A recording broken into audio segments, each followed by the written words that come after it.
مولاي صل وسلم دائما أبدا على حبيبك خير الخلق كلهم مولاي صل وسلم دائما أبدا على حبيبك خير الخلق كلهم محمد سيد الكونين والثقلين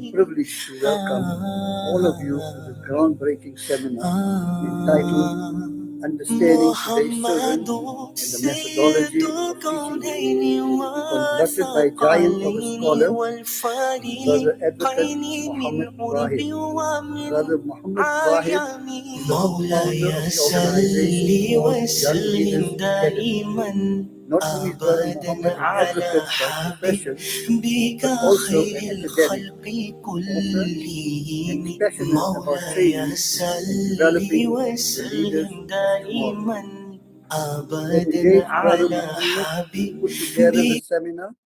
Because we are totally convinced that he will do absolute justice in engaging with all our educators, management teams, and parents in understanding the challenges faced by you as educators in developing the leaders of tomorrow.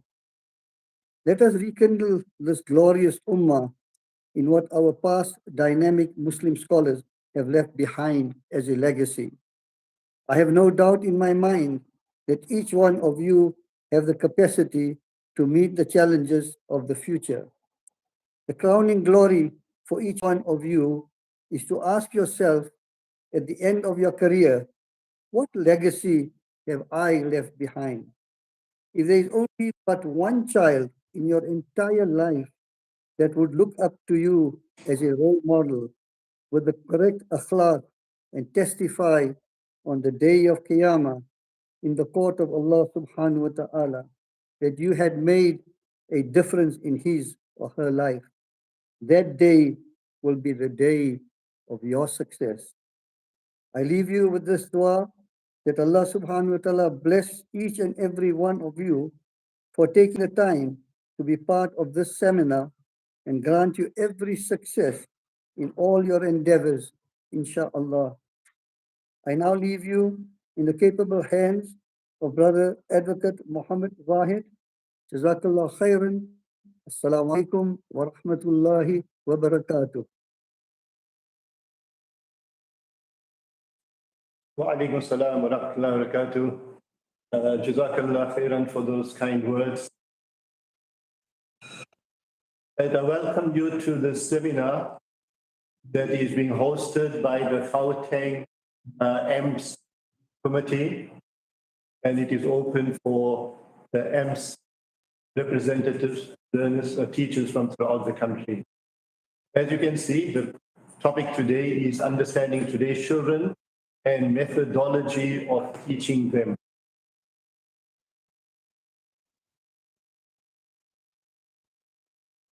Now, Christopher Columbus set sail for India, but ended up in North America, and he called the natives Indians.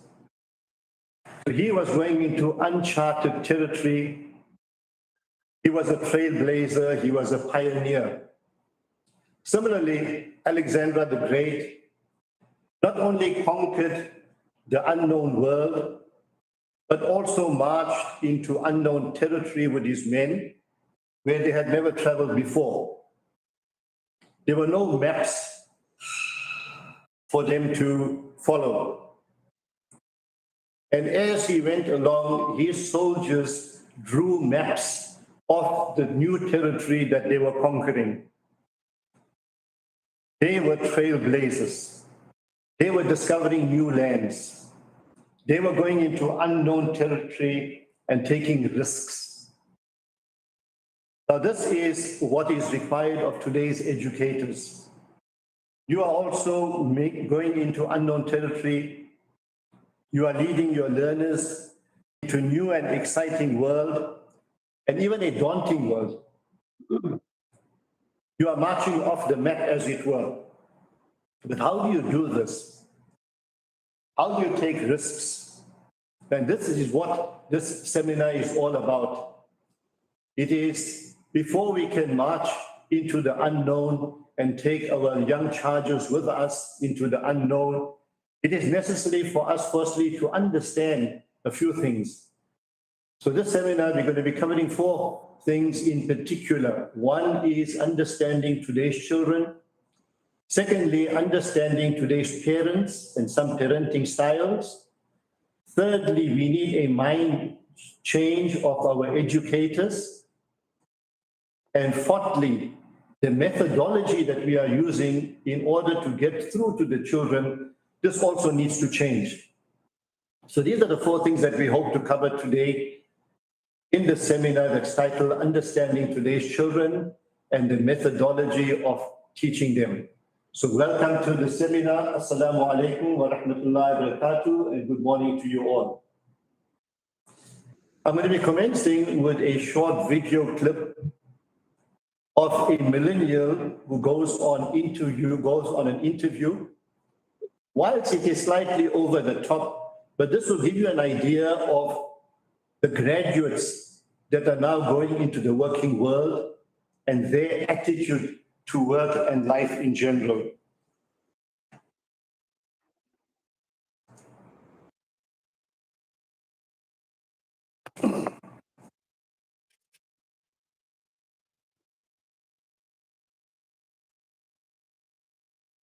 Amy, it says you are trained in technology. That's very good. Are you adept at Excel? No, PowerPoint? no, Publisher? not really. Exactly in what area of technology are you proficient? Snapchat, Pinterest, Instagram, Vine, Twitter, you know, the big ones. I'm surprised you didn't say Facebook.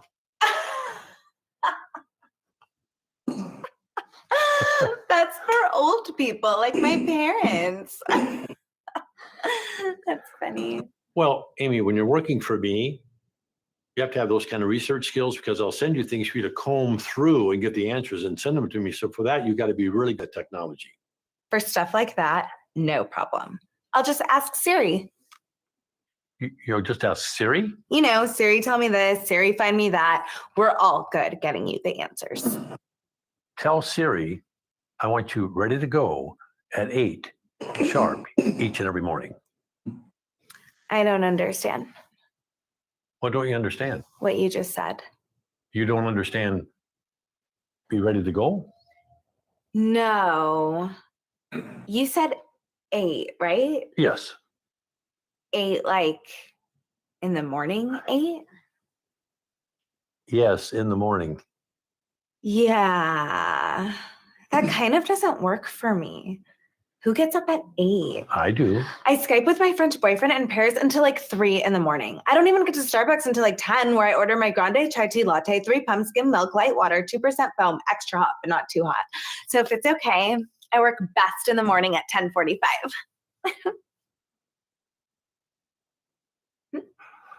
Wow. Amy, I don't think we're going to be a good fit. Why are you so negative? I can sense your hostilities, and right now I am not feeling very safe. I've been here for over 5 minutes, and the only nice thing you have said to me was nice resume, which I typed all night for this meeting with you.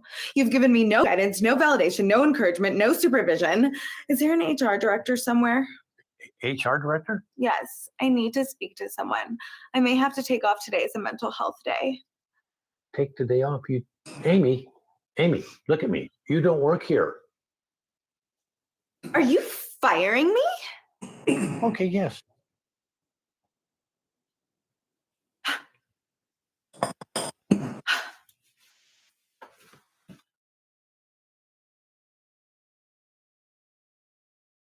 So friend, this is the type of graduates that are going into the working world today. As I said, it's slightly over the top. However, that's the reality. What many employers are saying is this, that we have got vacancies, graduates are coming for interviews, but we are not filling the vacancies. Why? Because they do not have the skills that we require in the working world. So let us understand these kids that we are dealing with, the Generation Y and Generation Z. We are actually working with Generation Z and a later generation that I'll get to in a moment. So just to recap, Generation Y, they were born between 1984 and 2002, age group between 19 and 38 years of age. And the generation that we deal with in school are Generation Z. They are born after 2002 and they are up to age 18. And there's lots of differences between this generation and the previous generation. So we just recap in order to get into this part of the topic. They have never ridden a bike without a helmet. They have never sat in a car without a seatbelt. They never watch a TV without a remote. They have never known a world without the internet. They have always cooked popcorn in a microwave. They have purchased one song at a time, not an album, for the past decade. They own a cell phone that doubles up as a mini computer. To them, George Foreman has always been a barbecue salesman. They do not remember when cut and paste involved scissors. So this is the reality of the kids that we are dealing with today, far, far different from those of earlier times and even when you had started your careers or even 5 or 6, 7 years ago. So who are these Gen Z? Let's just see what they say in their own words. So one of the Gen Z said, I worry a lot about my future and the future of the world. Our generation cares about the world, not just for ourselves, but for generations to come. We do not know what could happen in the future if we do not. We want to make sure future generations have everything they need to survive. So this is much different from the earlier generation. A grade 9 learner stated, I love the internet, but I do not trust it. I do not let people follow me online unless I know them. I get more requests from people I do not know than from people that I do know. So I keep my account private.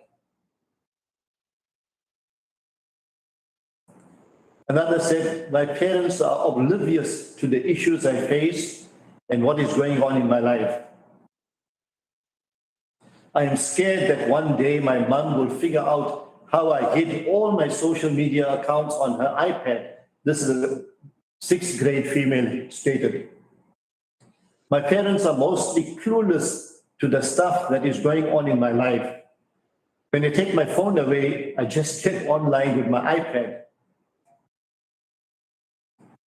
Another said, I build my social status through social media. I'm addicted to my phone. For 5 years, I have slept with my phone at night. I hate to admit it, but now I shower with my phone every day. And it is said that some of them, when the phone rings while they're in the shower, they even answer the phone, just having it covered with a plastic wrapping.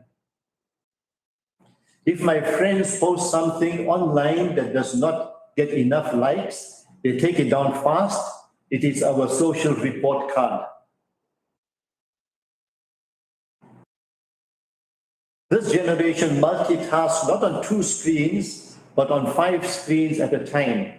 And they experience FOMO, which is fear of missing out. So they try to consume everything at once. They have strong filters inside. The teens' attention span has now reduced from 12 seconds in 2000 to 6 seconds today. So we should be engaging them better if we want their attention. They plan to get educated and start working earlier, but they will be school hackers and not necessarily attend a traditional college or university. So these are some of the things that we are coming across now repeatedly with this generation. I'd like this seminar to be as interactive as possible, so please join me on the chat. You can come through with your comments, any contributions, any questions you have as well. Now let's recap what our generation was, the millennials, the generation Y, and then we look at generation Z. So this short video clip has 3 generations, and they're telling us about their life as they grew up.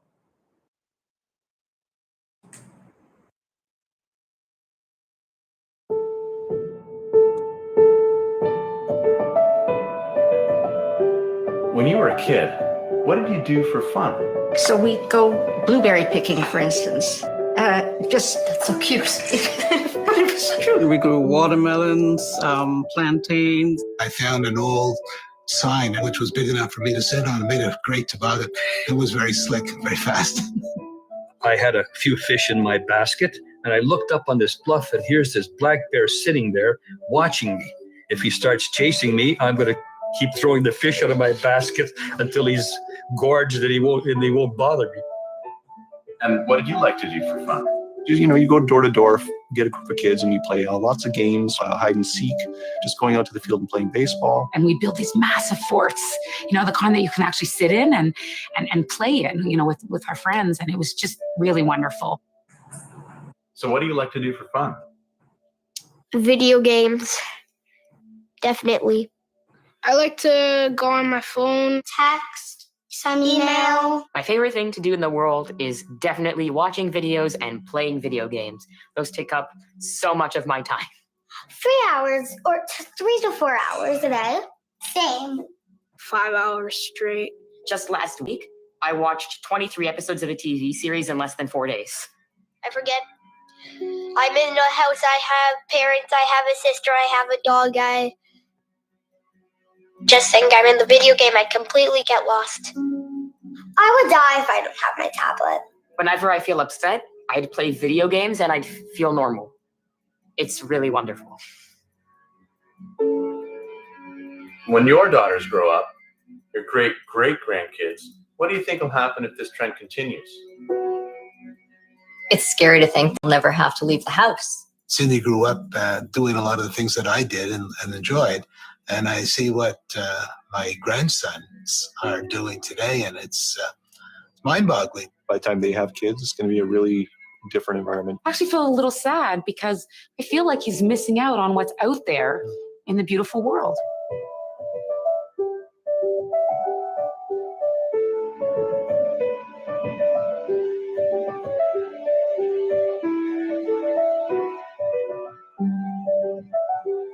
That special connection with nature, I think it's innate in all children, but needs to be nurtured.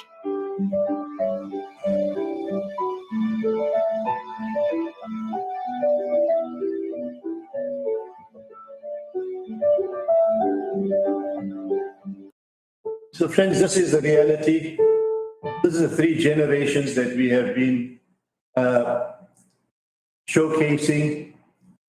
The street was our playground when we were growing up. Many of you who might be my age, approaching retirement age, this was the street and the playground that we experienced. And the girls, the ladies today, this is how they grew up. And unfortunately, this is how today's kids are growing up. Whilst there's benefits to it, there's lots of negatives to it as well. So if we had challenges coping with Generation Z, now we've got a new generation, and that is Generation Alpha. So we had the builders, that is before the baby boomers, those over 71 years of age. Baby boomers, our age, 52 to 70. Then you had Generation X between ages 37 and 51. Generation Y between the age of 22 and 36, Generation Z, many of the kids in our schools at the moment, up to age 21, and Generation Alpha. So who is Generation Alpha? Let's just spend a few minutes on that. This is Generation Alpha. They've grown up with cell phones. They've grown up with social media. Their way of thinking is completely different, even from Generation Z. So let's meet the Alphas. Generation Alpha, they were born in 2013 to 2016, so they would be between 5 to 8 years old. Why are they called Generation Alpha? Because following Generation Z, many felt that there should be a return to A or Alpha, and that is the first letter in the Greek alphabet.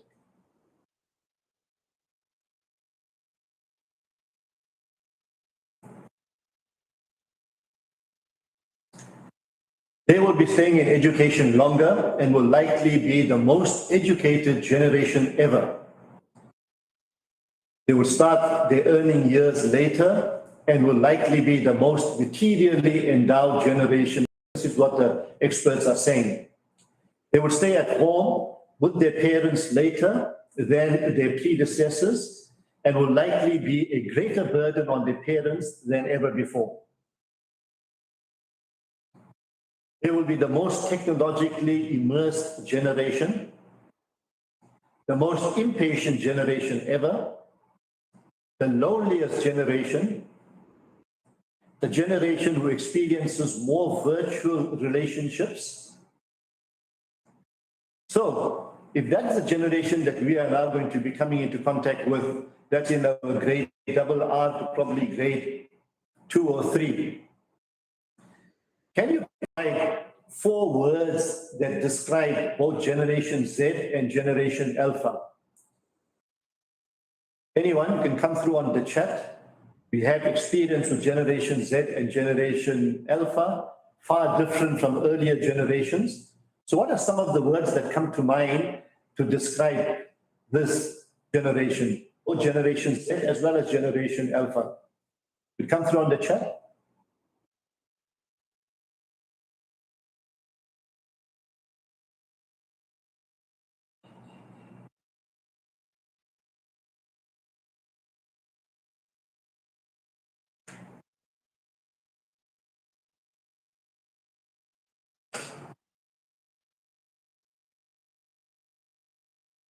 Give you a few more seconds.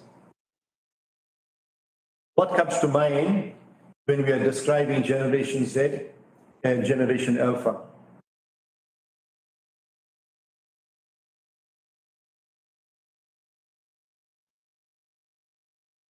Okay, I'm not seeing anything coming through on the chat.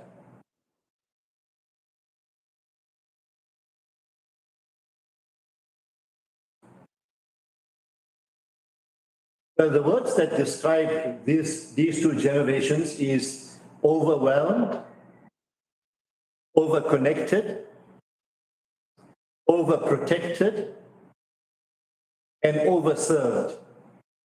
So most of what people would describe these 2 generations will be encapsulated in these 4 words. So let's just go through each of these words to get a better understanding of this generation and how we can handle them and manage them.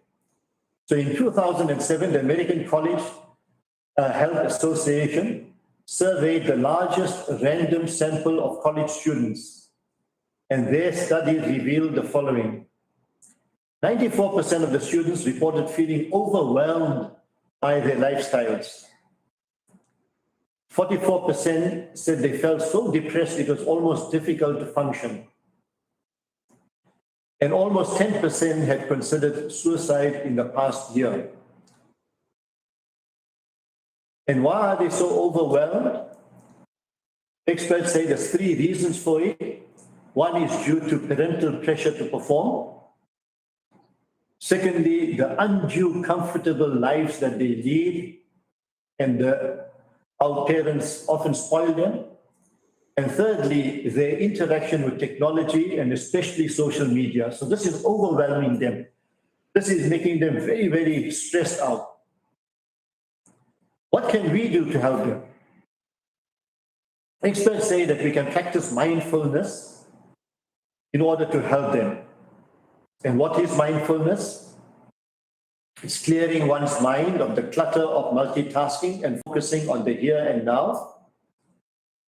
Putting down the juggling balls for a while and trying to recover. Pushing the pause button on the noise and activity of a stressful day. So some of the ways in which to achieve mindfulness are the following: having a balance between screen time and face time, and even being alone. Secondly, consuming more magnesium and a balanced diet. Thirdly, sitting down to do some deep breathing. Fourthly, taking a walk in nature. So let's just pause here for a moment and put one or two of these things into practice. When we are in class and we notice that our kids are being disruptive, their focus is not on the work, maybe we need to step back and practice mindfulness. So let us try and practice mindfulness for a few moments. So if you can join me, let's all of us close our eyes and do the following. Let's close our eyes, sit comfortably wherever we are, and observe the following things. So firstly, let us observe our breathing. Let's observe the air that's going through our nostril, going down our windpipe, going into our lungs. And let us observe that air being exhaled, so coming out of our lungs, through our windpipe, and out of our mouths. So let's observe doing that for a moment. Breathing in, follow the air going through your windpipe, into your lungs expanding, and the air leaving your lungs, coming through the windpipe, and being exhaled. Still with our eyes closed, observe the parts of our body that are touching something. So observe our back that's against the backrest. Observe our arms that might be on the armrest of the chairs or sofas that we are sitting on. Observe our buttocks on our seats. Observe the sole of our foot that's touching the ground or the floor. Just observe these things for a moment.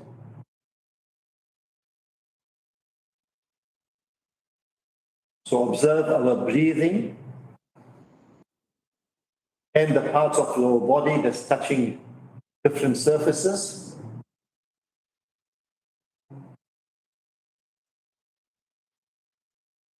With our eyes still closed, listen to the sounds around us.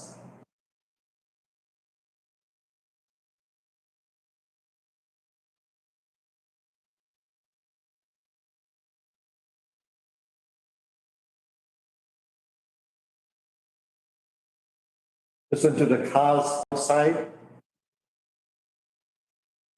the children who might be shouting outdoors, the birds that might be chirping, the kettle that might be on. So again, with our eyes still closed, let's observe our breathing, the different parts of our bodies that are touching different surfaces, and what we can hear all around us, and what we can even smell. Okay, let's open our eyes. How did that feel? Was that soothing? Was it relaxing? If you were a bit stressed, was it de-stressing? So what experts say is that even in our classes, whilst we are with our learners and we notice that they are being distracted, not concentrating on the work, we should step back and do a mindfulness exercise similar to what we have just done. Okay, so what are some of the other ways in which we could achieve mindfulness? We could commit to regular technology fasts. In fact, there are some companies internationally that have no technology day. So everyone have to switch off their cell phones for the day, or social media for the day, or even responding to emails for the day, or for a few hours. Another way of achieving mindfulness is to get 8 hours of sleep a night. This is what we could encourage for our kids. Create environments where multi-generations interface and find challenging work that demands attention. So this is what experts say. If we want to assist the learners who are overwhelmed, we can try and practice mindfulness. The second word that describes learners is being over-connected. So what does over-connected means? They are addicted to their phones. In fact, one grade 9 learner stated, "I do not think I could live without my phone." The phone is regarded as an appendage to their body. This is how used to they become of their phones. Another learner stated, "The normal ritual is surfing the internet and YouTube for 3 hours every night. I cannot sleep until I do it." So what can we do to assist them? One of the things that we could do is to facilitate face-to-face relationships. Because their relationship is getting more and more online, virtual, so we can establish environments in which they could interact face-to-face with other generations. Dr. Elmore, who is an expert on generation X, Y, Z, as well as the Alpha generation, he's written over 35 books on how to manage and how to mentor these kids. He says that he and his wife, when they were bringing up their 2 younger kids, they used to plan parties at home and they asked their children to help host the guests who came. So the children would stand at the door, they will welcome the guests into the house, they will take their coats, they will introduce them to other guests, and during the course of the night, they would interact with the guests. So this was one way in which they facilitated face-to-face relationship with others. Another way in which we could assist these children who are over-connected, overwhelmed, is to have genuine, as opposed to virtual projects and experiences. So how could we do this? We could furnish opportunities to them to get involved with real projects in the community. For instance, sit down and choose together a work project like raking leaves in your neighbor's yard, hosting food drives, working at a soup kitchen, planning a fundraiser, going door to door to receive donations from neighbors. It could even be something just around the house. So get them involved in something that is experiential. So this is what the experts say, how we can assist the learners. The third word that describes them is overprotected. And why do we say that they are overprotected? Because we have given them safety seats, safety belts, safety policies on everything. They cannot ride a bike without a helmet. They have been discouraged from going out to places on their own. They have been shielded from financial realities, and they have spent much of their childhood inside in front of a screen. So this is how parents have been overprotecting these millennials. So the question is, how can we assist these overprotected kids? And again, the experts say, give them exposure to multi-generational settings. Create opportunities for kids to interact with adults far older than they are. For example, volunteering in nursing homes, working in cafeterias, volunteering at non-profit organizations, as well as environments involving younger children. So this is one way in which we could assist them. Dr. Elmore gives an example when his daughter was growing up and when she had now reached university age, and she was involved in a group that was hosting a large conference on her campus. And he says that we had several phone and Skype conversations along the way, and I watched her grow in front of my eyes. Again, giving them mammoth real life challenges and opportunities, and this is how we can assist them. If you have any contributions, any comments, please come through on the chat. I'd like to make this as interactive as possible. I'm not seeing any chats coming through. And here's an example of someone, all of us know about Greta Thunberg, climate change activist. This is what we need to expose them to. They want to get involved in the world. They want to change the world, but they need opportunities from us. And this is what they are capable of. You say you love your children above all else, and yet you're stealing their future in front of their very eyes. Until you start focusing on what needs to be done, rather than what is politically possible, there is no hope. You only talk about moving forward with the same bad ideas that got us into this mess, even when the only sensible thing to do is pull the emergency brake. You are not mature enough to tell it like it is. Even that burden you leave to us children. But I don't care about being popular. I care about climate justice and a living planet.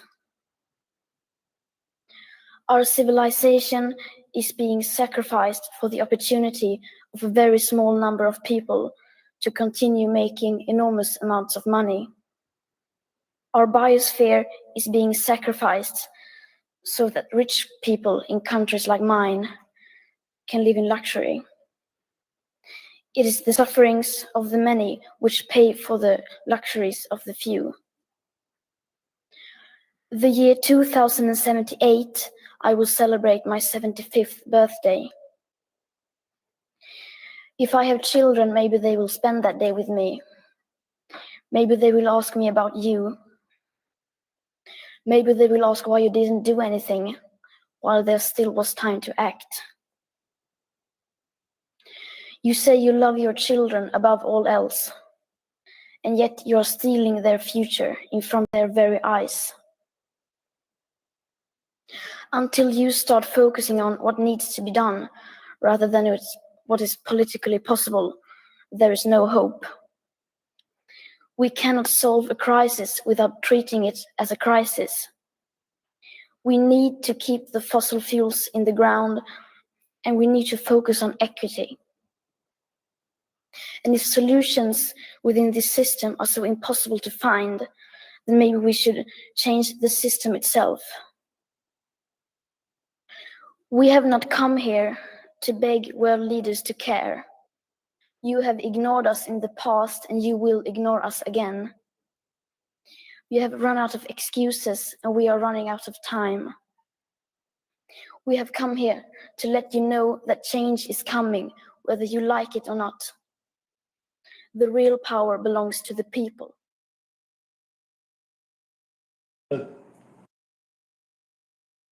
Okay, so that's quite informative short speech that she gave on climate change. And these are the youth that we are nurturing today. this is what they want to do. They are far different from the youth of the previous times. They want to change the world. They want to be led into the unknown, unfamiliar territory, and that is where our responsibility comes in. You say you love your So the fourth word that describes the youth is overserved. Lots of these kids have an overinflated idea of their own importance. They feel entitled to special treatment as they enter the adult world. And we quite often, when I have my program for both the youth, school kids, as well as university students, I emphasize it all the time that once they leave the comfort that they have, whether it's at school, at universities, they are going to be on their own. No one owes them anything, and they will have to fend for themselves. And the sooner they get to that realization, the better. Many of them believe the world would be a better place if they were in charge. These researchers conclude that millennials, including Generation Z, are the most narcissistic generation in history. So how did they get to this? We as parents showed love for them, but in many cases in unhealthy ways, and we made life too easy for them instead of challenging. And this is a reality. We'll conclude this segment of the seminar on a lighter note and how the kids of today, the challenges that they give the parents. Western is not good, but my personal, I like this kind of training because my teacher so tough. So this why Samuel Hong, Yuan Bell, me, we all the team, we so disciplined. Yeah.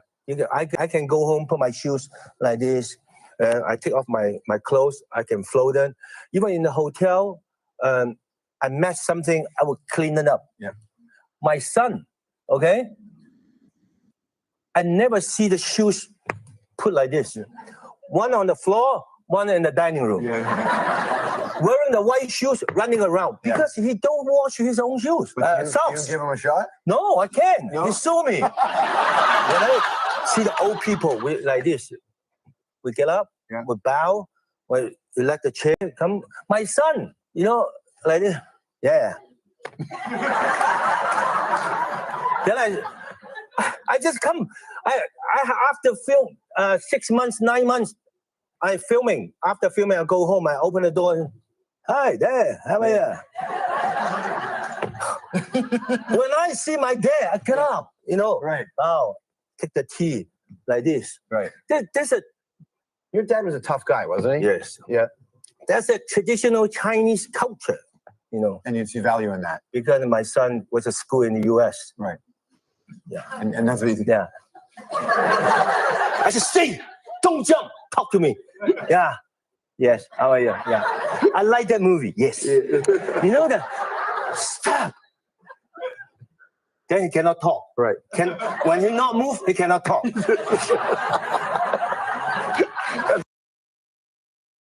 Okay, so that was on a lighter note. That's the reality of the children that we have to mentor, the children that are being brought up today. So the question to you is, are you ready for Generation Alpha? We've got Generation Z in our classes, but now an even greater challenge is with Generation Alpha. We are leading them into the unknown. We are leading them into uncharted territory. We need to be their guides. We need to be the pioneers. So how do we go about it? So in order to get to the solution, firstly, we needed to know who we are dealing with. And that was the purpose of the first segment of today's presentation. And that is understanding today's children. We'll take a 2 minutes break. And when we get back, we'll then move on to the next part. And that is understanding today's parents and some of the parenting styles. So let's take a 2 minutes break, please. Grab a coffee, have a snack, stretch your legs, and then we'll get back.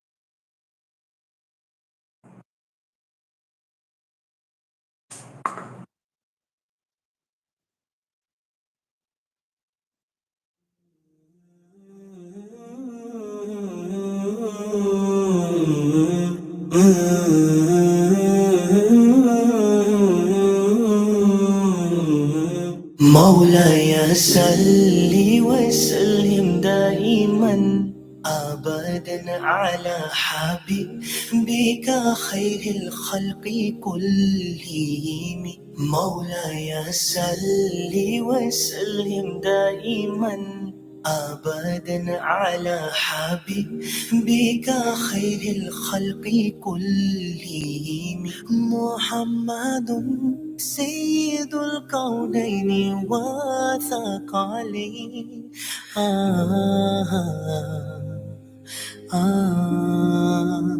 محمد سيد الكونين وثقلين والفريقين من قرب ومن عجم مولاي صل وسلم دائما أبدا على حبيبك خير الخلق كلهم مولاي صل وسلم دائما أبدا على حبيبك خير الخلق كلهم ثم الرضا عن أبي بكر وعن عمر وعن علي وعن عثمان ذي الكرم والآل والصحب ثم التابعين فهم أهل التقى والنقى والحلم والكرم مولاي صل وسلم دائما أبدا على حبيبك خير الخلق كلهم مولاي صل وسلم دائما أبدا على حبيبك خير الخلق كلهم بشرى لنا معشر الإسلام لنا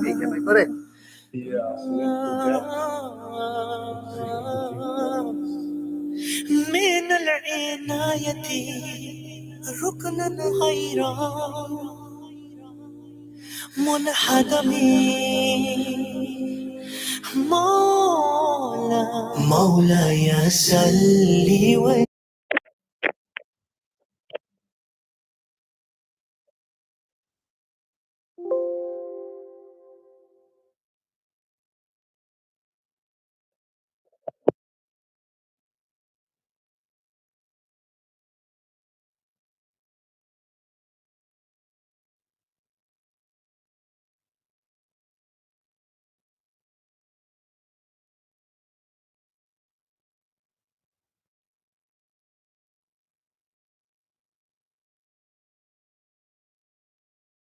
I'm not seeing many participants.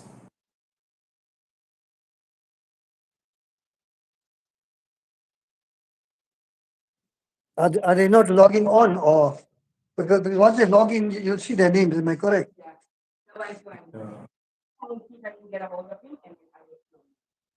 Let me just ask Yusuf.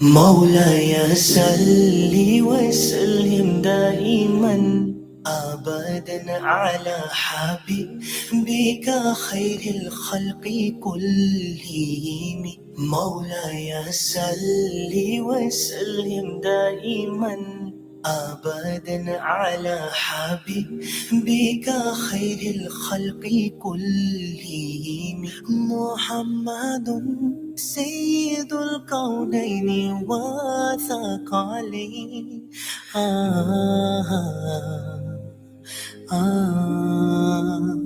محمد سيد الكونين وثقلين والفريقين من قرب ومن عجمي مولاي صل وسلم دائما أبدا على حبيبك خير الخلق كلهم مولاي صل وسلم دائما أبدا على حبيبك خير الخلق كلهم ثم الرضا عن أبي بكر وعن عمر وعن علي وعن عثمان ذي الكرم والآل والصحب ثم التابعين فهم أهل التقى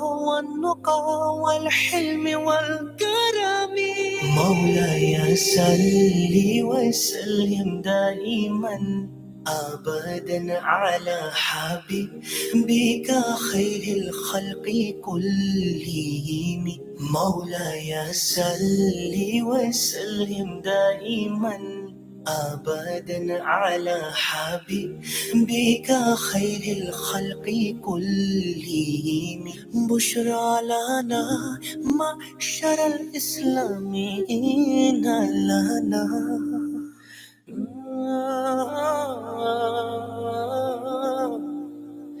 من العناية ركنا غير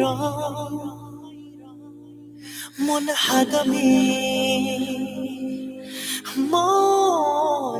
مولاي صل وسلم دائما أبدا على حبيبك خير الخلق كلهم مولاي صل وسلم دائما أبدا على حبيبك خير الخلق كلهم مولاي صل وسلم دائما أبدا على حبيبك خير الخلق كلهم مولاي صل وسلم دائما أبدا على حبيبك خير الخلق كلهم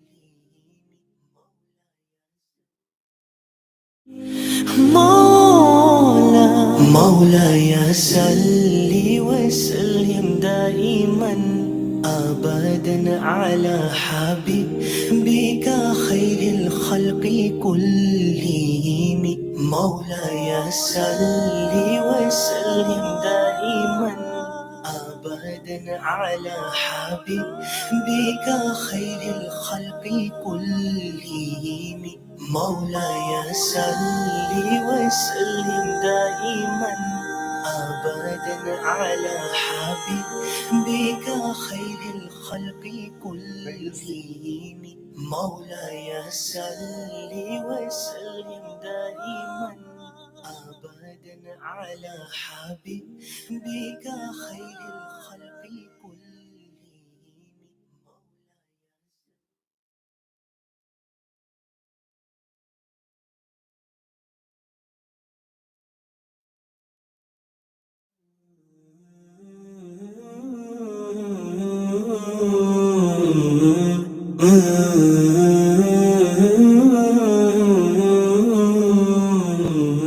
مولاي صل وسلم دائما أبدا على حبيبك خير الخلق كلهم مولاي صل وسلم دائما أبدا على حبيبك خير الخلق كلهم محمد سيد الكونين وثقلين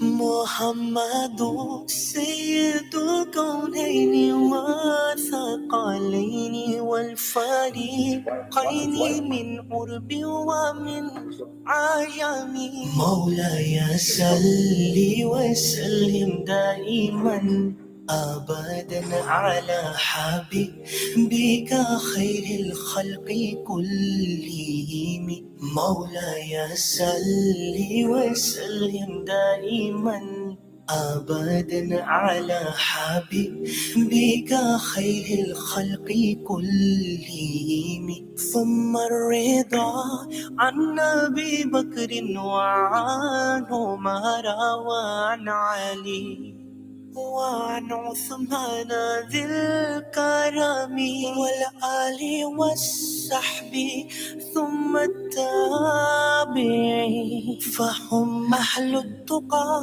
والنقى والحلم والكرم مولاي صل وسلم دائما أبدا على حبيبك خير الخلق كلهم مولاي صل وسلم دائما أبدا على حبيبك.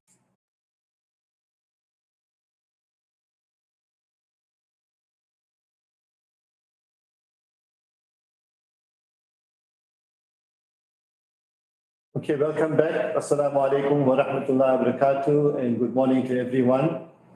I noticed that a number of you have come through on the chat, which is good. I'd like it to be very interactive, this session of ours. And if you want, from time to time, I'm going to be asking you to raise your hand as well, just to know that you are following me and I can move on to the next section. So please oblige. So let's now move on to the second part of our presentation. For those of you who might have come in late, we have done the first part, which is understanding today's children, that is generation Y, Z, and I've introduced you to generation Alpha. Now we're going to be moving on to the second part, is understanding parents and parenting styles. Today we have a new generation of parents, just as we have a new generation of learners. Experts say we not only have a new generation of kids on our hands, we also have a new generation of parents. And we are seeing a more engaged batch of parents since before. Most of the moms and dads really want to be a good parent. In fact, some of them are paranoid about being a bad dad or a monster mom.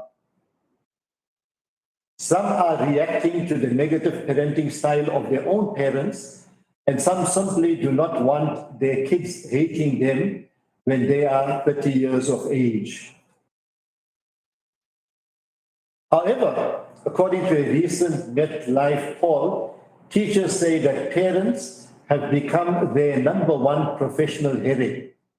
These kids are their trophies. Parents will do anything for them, including protect them from consequences and run interference with anyone who challenges them. And I'm sure you educators will be able to confirm that. And what's the result? Their parenting styles are damaging their children's development.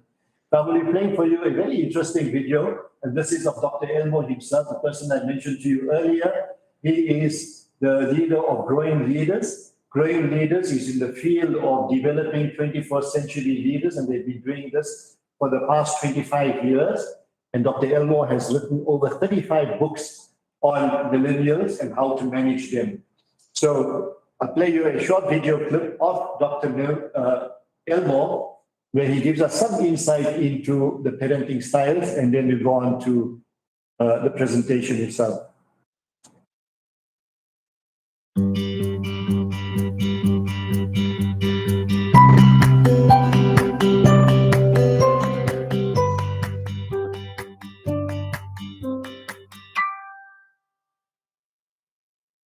When I was 9 or 10 years old, I had an experience in my backyard that has become very memorable for me today. I've never forgotten it. I was with my friend Jay, my next door neighbor, and we were out looking up a tree when we saw a cocoon in that tree. And I immediately went into what I was learning in science class in the 4th grade, how we were talking about butterflies and the transformation when a caterpillar turns into a butterfly, and that thing in that cocoon was about to be transformed. Well, we took the cocoon down from the tree, put it on the blacktop of our driveway, and we just decided to watch. And I said, Jay, what you're about to watch is amazing, you know. Well, there we were sitting there for minute after minute after minute, and nothing's going on. It's just taking a long time. So after about 10 minutes, I finally decide I'm going to help the process.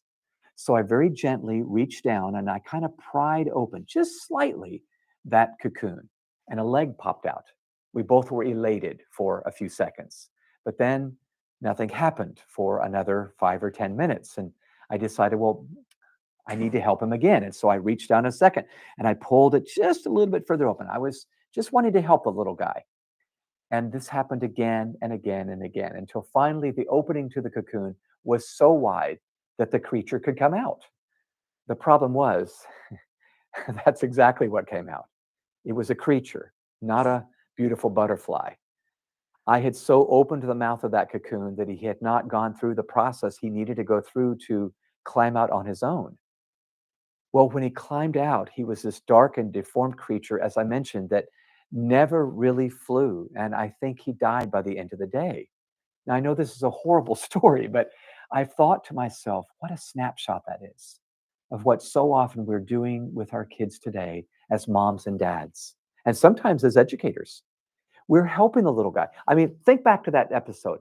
I had the notion I was helping that little guy. I was making life a little bit better for him by making the mouth of that cocoon wider and wider. But in the end, I wasn't helping him at all. You know this. Those butterflies need the struggle to fight their way out of the cocoon to be strong enough so that they can fly.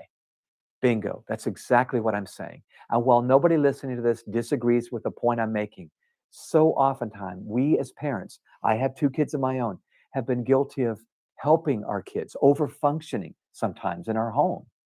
We've heard for 15 years about the helicopter parent and the different damaging parenting styles. But in the new expanded, updated version of the IY book, I talk about other parenting styles that are very often never spoken about. And in this book, I begin to talk about the fact that we parents just have a hard time seeing what we're doing. In fact, in one nationwide survey, parents in America gave themselves the grade of an A or a B in their own parenting skills. Get this. They gave their neighbor a D. Does that not end it all right there? I mean, we have a hard time seeing flaws in the mirror. We can certainly see them in our neighbor. But my point is this. Sometimes we're not watching what we're doing. We're parenting for the moment, not for long term. We're forgetting the fact that we're raising a future adult, not just a child. And the goal shouldn't be happiness. That's a byproduct. So in this chapter, let me just give you a little bit of a taste of it. I talk about the karaoke parent. Now, you know what karaoke is, right? The karaoke bars where we go down to that place and we sing like Barry Manilow back in 1974. Well, the karaoke parent is the parent that wants to sound like their child, look like their child, talk like their child, dress like their child. They want to be a buddy. In fact, they're more concentrated on being a pal rather than a parent. And wanting to stay cool, they never offer the guidance and direction they really need. Another style that I talk about is the dry cleaner parent. You know what a dry cleaner does, right? You take your clothes down to the dry cleaner, you drop them off and say, I've messed this shirt up. Can you clean it and press it, get it back to me by Friday? Well, this is the parent that wants to drop their child off at the school or the youth group or the Boys and Girls Club or whatever it is, because, I need help here. And we do need help. But sometimes we second or delegate the very responsibility that we have been given in our own children. We are the primary mentors for these kids. And so in this chapter, I really elaborate. And again, in this expanded version, I go through ideas that will help us become better leaders in our home, where the journey begins. So we're not delegating to a teacher or a coach the job of helping our kids become good adults. Far too often, I hear college students say, oh, my mom is like my PA, my personal assistant, or my dad is like my agent. Those are not the roles we're supposed to play. I believe just as your child needs to change as they grow up, we need to change our parenting styles as our kids grow up. This chapter is all about that. Okay, this is a very interesting book. I would recommend that all of you try and get it. It's the IY generation. This is just one of the many books that Dr. Elmore has published. Now let's look at some damaging parenting styles. And the very first one we're going to be talking about is the helicopter parents. Most of these parenting styles you would have come across in your interaction with parents in your schools. This is the type of parents that you get, always hovering over their kids, make sure that nothing untoward is happening about them. While this is good, they like to protect them, make sure because of the security concerns that are out there. However, sometimes more often than not, they overdo it and to the detriment of the child. So these parents hover over their kids, making sure they get every imaginable advantage and are protected from every imaginable danger. They ignore boundaries and embarrass their kids. Sometimes they even do this at their child's workplace. So even when the child has grown up, post-university, they even started work, and yet they are hovering over their kids at their working place. A study found that 7 out of 10 students receive help from their parents writing a resume or CV or a cover letter. Now here's an example of a helicopter parent. Unbelievable what has happened. 21-year-old Audrey, a student at the University of Cincinnati, has parents who claim they care so much for her, they cannot let her make her own choices. So in January 2013, Aubrey Island got a restraining order, a court order, can you imagine, on her parents for stalking her. Audrey told the court that despite making the dean's list, her parents would routinely drive 600 miles from home to make unannounced visits to her college. They installed key logging software on her computer and cell phone to keep track of her every move. All her life, they have been doing things for their daughter, so they felt their actions were only logical. After all, she belonged to them. Sometimes parents just do not know when to let go. The student told the court, I was a dog on a collar. Her parents soon could not, because of that restraining order, they could not get within 500 feet of her. And due to this order, they are requesting the school to pay back the tuition they have spent on their daughter. Can you imagine? Because they were such helicopter parents, she took a court order against them. They are no longer allowed to get anywhere close to her. And because of this, the parents are suing the college for the return of the tuition fees. They accuse her of drug abuse, promiscuity, mental illness, and they believe that she needs them to watch her. Audrey is an only child. The problem is, Aubrey is learning to be on her own the hard way. Here's another example. Paul Wallish built a helicopter drone with a video camera to follow his grade school son to the bus stop. He wants to make sure his son arrives at the bus stop safe and sound, and Paul Wallish gives new meaning to the term helicopter parent. Paul is a picture of so many parents today. Now, I'm sure you'll be able to identify with this type of parent in your school as well. Now let's have a look at another type of parents, and this is what the experts call volcano parents. These parents erupt suddenly without warning over relatively minor issues. Sometimes they are so invested with their children, their frustration levels seem to remain at a constant boil. These are the parents who will write papers or do homework for their children, then storm into the school office when the child receives a poor grade. Why are they erupting? Because the boundaries between their child have become fuzzy.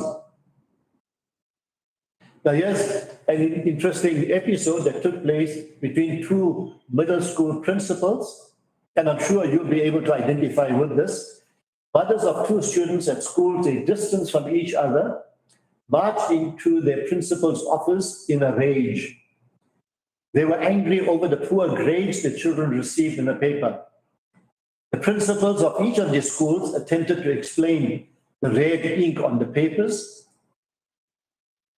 Both principals were surprised at how familiar these parents were with their kids' paper.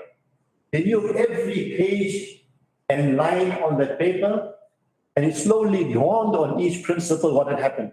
The parents had actually written the paper for the children.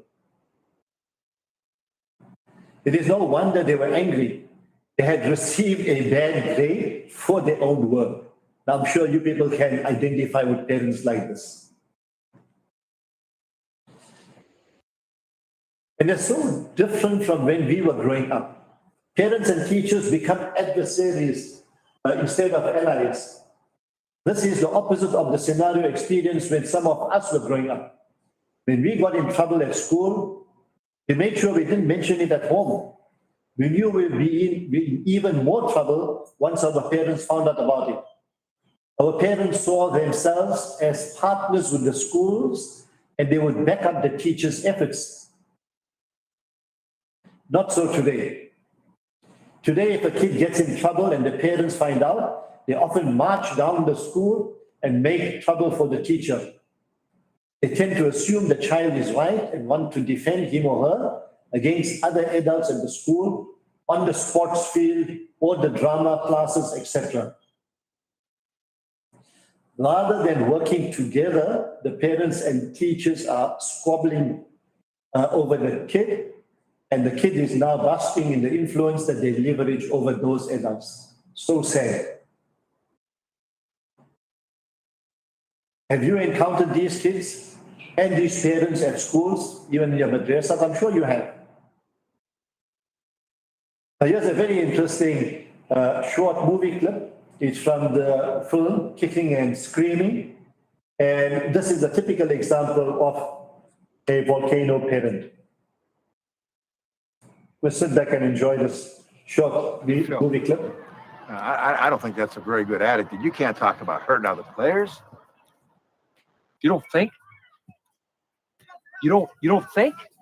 I don't think you should be butting in when I'm talking to my team. You're my assistant, okay? You're supposed to back me up and go get me juice boxes when I tell you. Now go get me a juice box. You know who you're talking to? I'm talking to the juice box guy. You're crazy. I'm not crazy. I'm just thirsty. Why don't you go to hell? No, you go to hell. While you're there, why don't you grab me a juice box? I'm no juice box boy, I'll tell you that. Yes, you are. No, I'm not. Yes, you are. No, I'm not. Yes, you are. No, I'm not. You're like your old man. I'm not like my old man. If it weren't for these kids, I would whip your butt. I can take a punch. I'm out of here. Bye-bye. I'll see you, Mr. Big Time Coach. Bye-bye. I'm not like my old man. I'm a kind and gentle, compassionate human being with a heart as big as a lion. We'll see you later, juice box. Everyone wave goodbye to juice box. Literally wave. Do it. Parents too. Everyone wave. Okay. Guys, I only want winners out on the field. Who's a winner? I said, who's a winner? Everyone's hand should be up. Okay, everyone bring it in. Who are we? Tigers. What? Tigers. All right, let's break someone's clavicle on 3. 1, 2, 3. Break someone's clavicle. Get the field. Let's go. That's a trick, you know that? Move it, move it. Huh? Pick up that piece of trash, Tom. Tuck in your shirt. What are you doing? Have a sense of pride, huh? In fact, why don't you take a lap? Go run a lap. I'm timing you. Pick it up. Faster! Here we go. Bellissimo! Woo! Go! Right there. Good, good.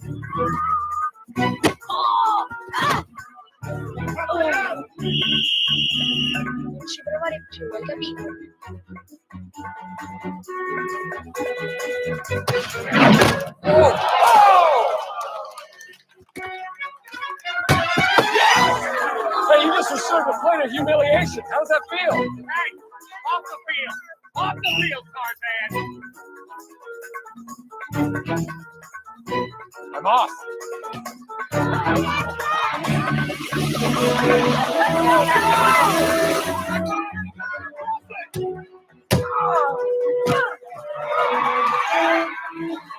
Defense! Come on! You guys know anything about defense?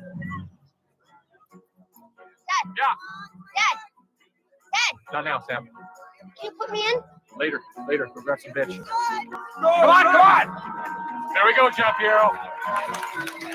You look good.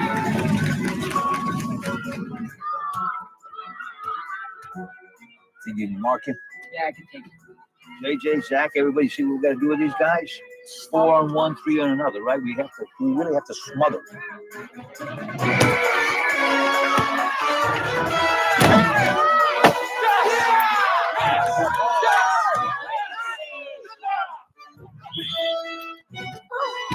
Hey! You just push a kid to the ground? He fell down! Okay, so that is a type of volcano parents that we get today as well. I don't think. The third type of parenting style that we're going to be discussing is the groupie parents. They are devoted fans, often women who idolize their favorite performers. They follow their favorite performers and doing whatever they can to be close to them, enjoying the precious moments that they have with those brilliant, talented performers. And when we were growing up, we had the Beatles and the Bee Gees, and this is what we used to read about in the newspapers. So groupie parents do the same with their children. They view their children as stars who are to be honored and served and have their every whim catered to, and they make sure that they are available to applaud at every possible moment. They never miss a performance or fail to attend a parents-teacher meeting. They are great volunteers as long as their children benefit directly from their attention. What's the result of this? Groupie parents can increase their child's self-image to an unhealthy level. Sadly, these kids may never learn to function when the spotlight goes off them. So how can we assist them? So we can assist, the experts say, by setting up a standard equation.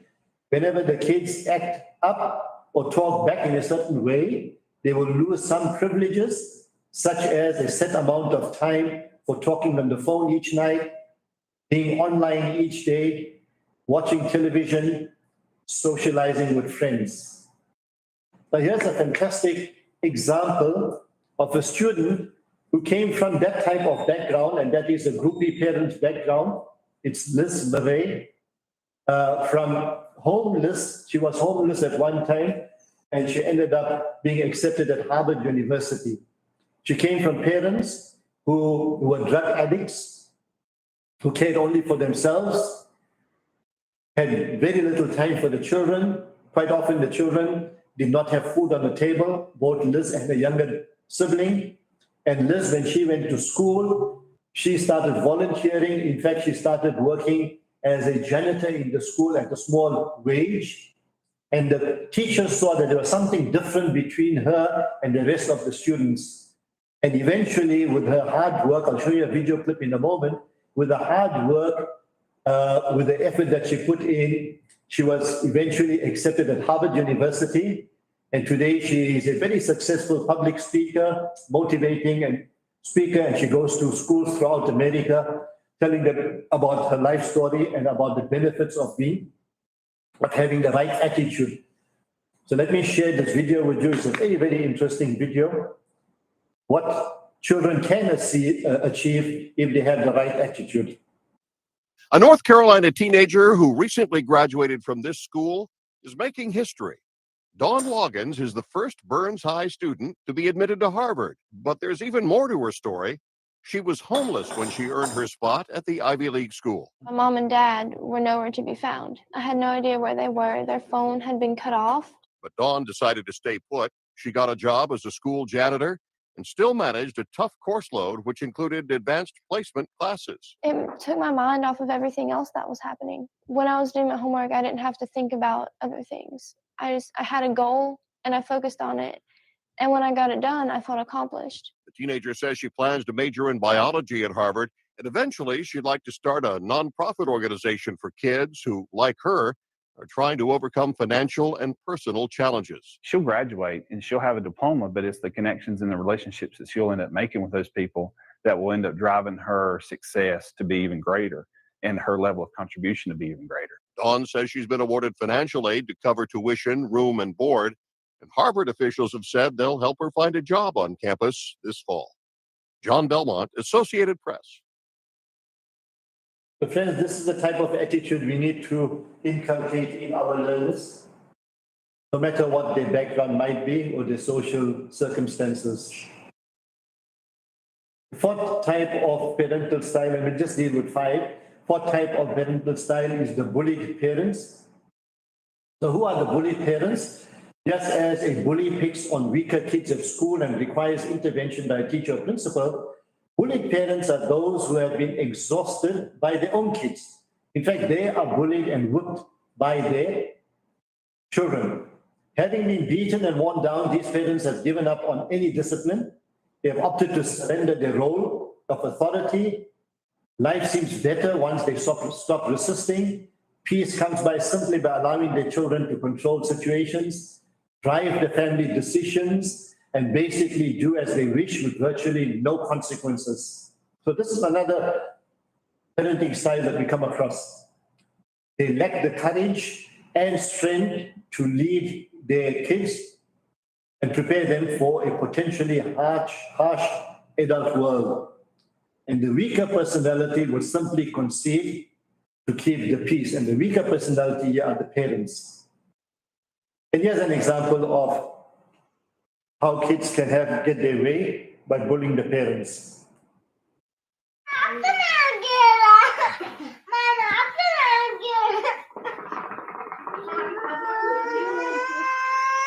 خلاص هدي يلا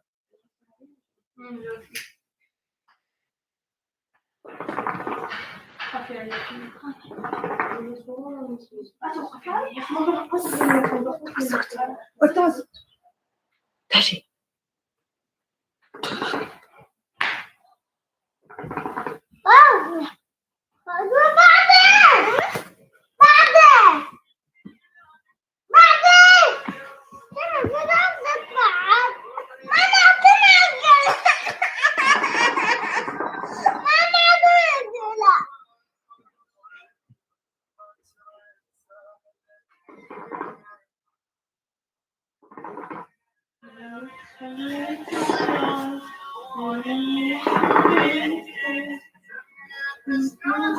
عيشة عيشة والله محيي من خلف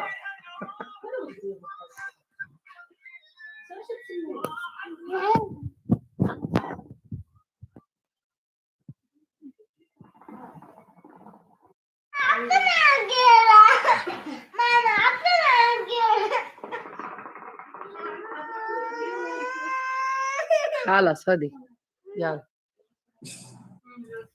So that's a typical example of kids bullying their parents.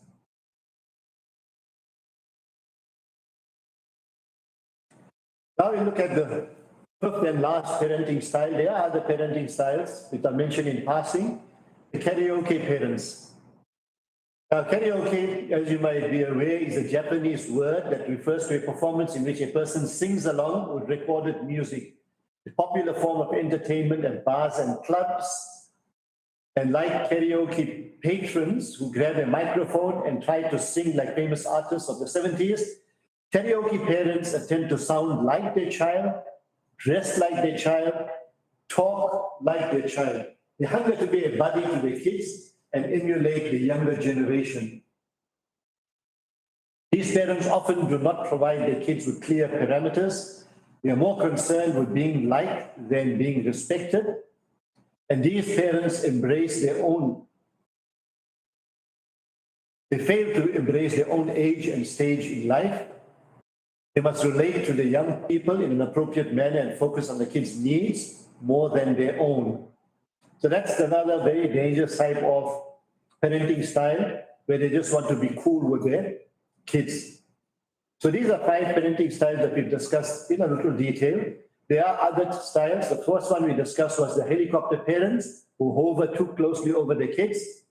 volcano parents who erupt over minor issues, groupie parents who treat their children like rock stars, bullied parents who cannot stand up to their kids, and karaoke parents who try too hard to be cool. And these are all damaging parenting styles. There are a few more. Dr. Elmo Soap spoke about the dry cleaner parents who just drop their kids off for others to raise them as they are not ready for responsibility. Then you get the dropout parents who are not mature enough to even have children. And then you get the commando parents who lay down the rules, strict rules, expecting perfection from their children, and let the rules trump the relationship. So these are the 8 parenting styles that experts have identified. There are many more, but these are the important ones. We would have experienced it regularly in schools and colleges. And I'll just conclude with these 2 slides. Hazrat Ali radiallahu anhu stated, "Do not raise your children the way parents raised you. They were born for a different time." Very powerful quotation. Do not raise your children the way parents raised you. They were born for a different time. And here's an example of a commando parent. And we conclude on this light note.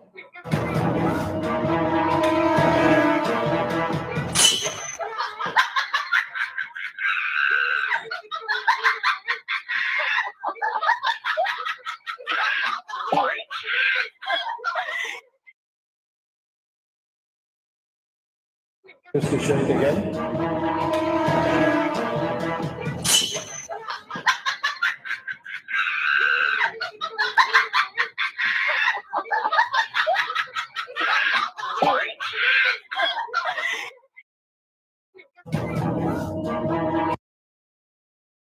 Okay, so that brings us to the end of the second part of today's presentation.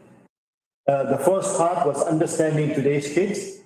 The second part was understanding today's children. And what we have learned is that the parents are becoming as big a problem today in many instances, not in all instances. In many instances, parents are becoming as big a problem, if not a bigger problem, to the educators than the kids themselves. And they have actually become adversarial to the educators instead of being their allies. So hopefully the next time you're confronted with a parent, if you identify their parenting styles, then maybe you'll be able to manage them more appropriately. So that brings us to the end of the second part of the presentation. We can take a 2-minute break. If you are following me, if you're happy with what we've discussed thus far, you can just give me a thumbs up. If you want to come through on the chat, any questions, any comments, any contributions from your own experience, they are welcome. You can come through on the chat. And if you don't have anything, then we can take a 2-minute break. Just get something, stretch your legs, get something to eat or drink, and then we'll continue. Just give a thumbs up or just raise your hand if you're happy with understanding what we are doing thus far. That's the only type of feedback I get.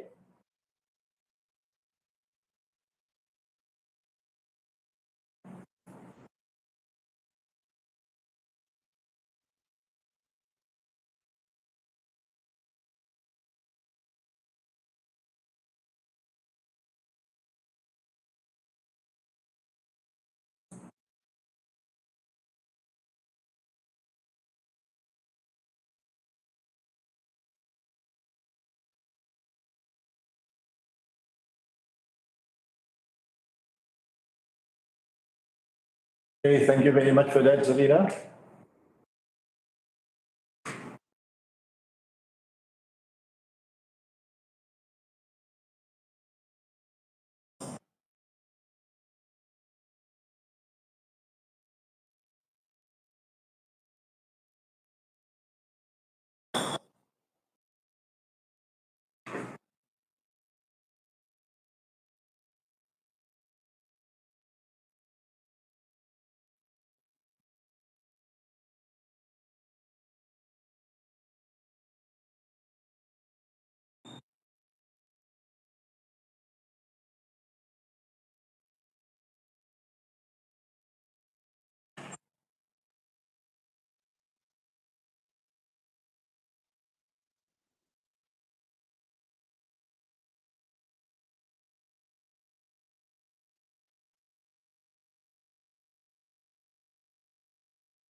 We're getting a better response on the screen from participants.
مولاي صل وسلم دائما أبدا على حبيبك خير الخلق كلهم مولاي صل وسلم دائما أبدا على حبيبك خير الخلق كلهم محمد سيد الكونين وثقلين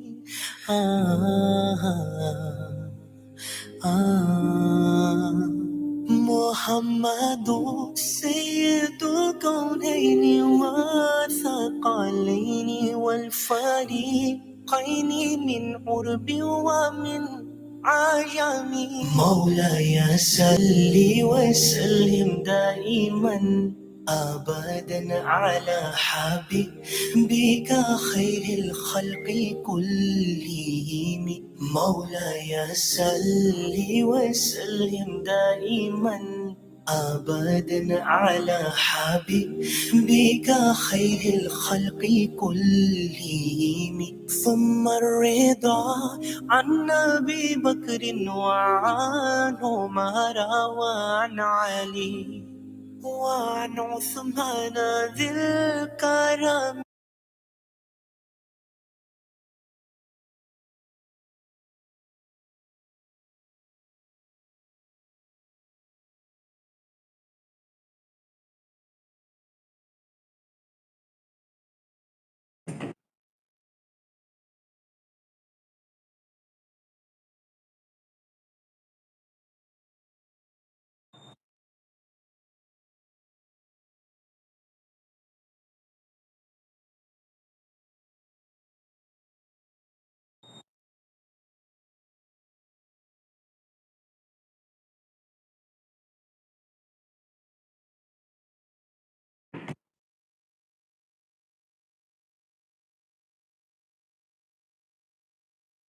Okay, we can resume.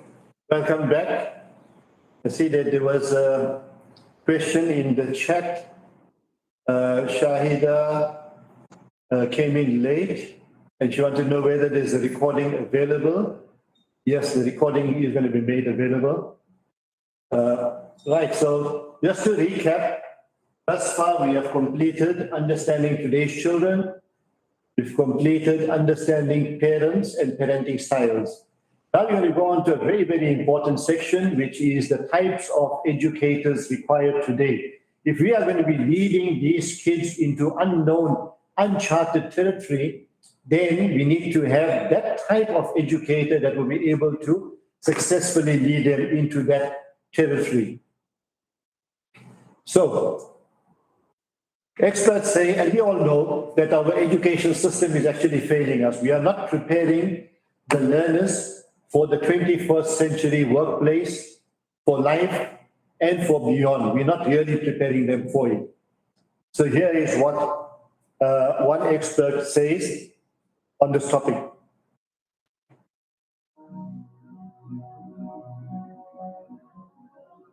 People's first experience of the system is often profoundly alienating. This isn't the fault of their teachers, but of the system itself, which assesses us for a particular kind of intelligence. We pass or fail on ridiculously narrow criteria. I was lucky at school because I had the kind of intelligence they were looking for: linear, analytical, hyperlexic. It was only after leaving school that I realized, in other respects, I was a complete dummy. I stumble over cognitive tasks that other people can perform in their sleep. I have a close friend who I see as a genius. He can listen to an engine, even on the phone, and tell you the problem is a particular bearing. He has a remarkable spatial navigational intelligence, and even professional mechanics wonder how on earth he can do it. But he was deemed a total failure at school. He was confronted with tests that didn't fit the way his mind worked. I expect you've come across plenty of people like this.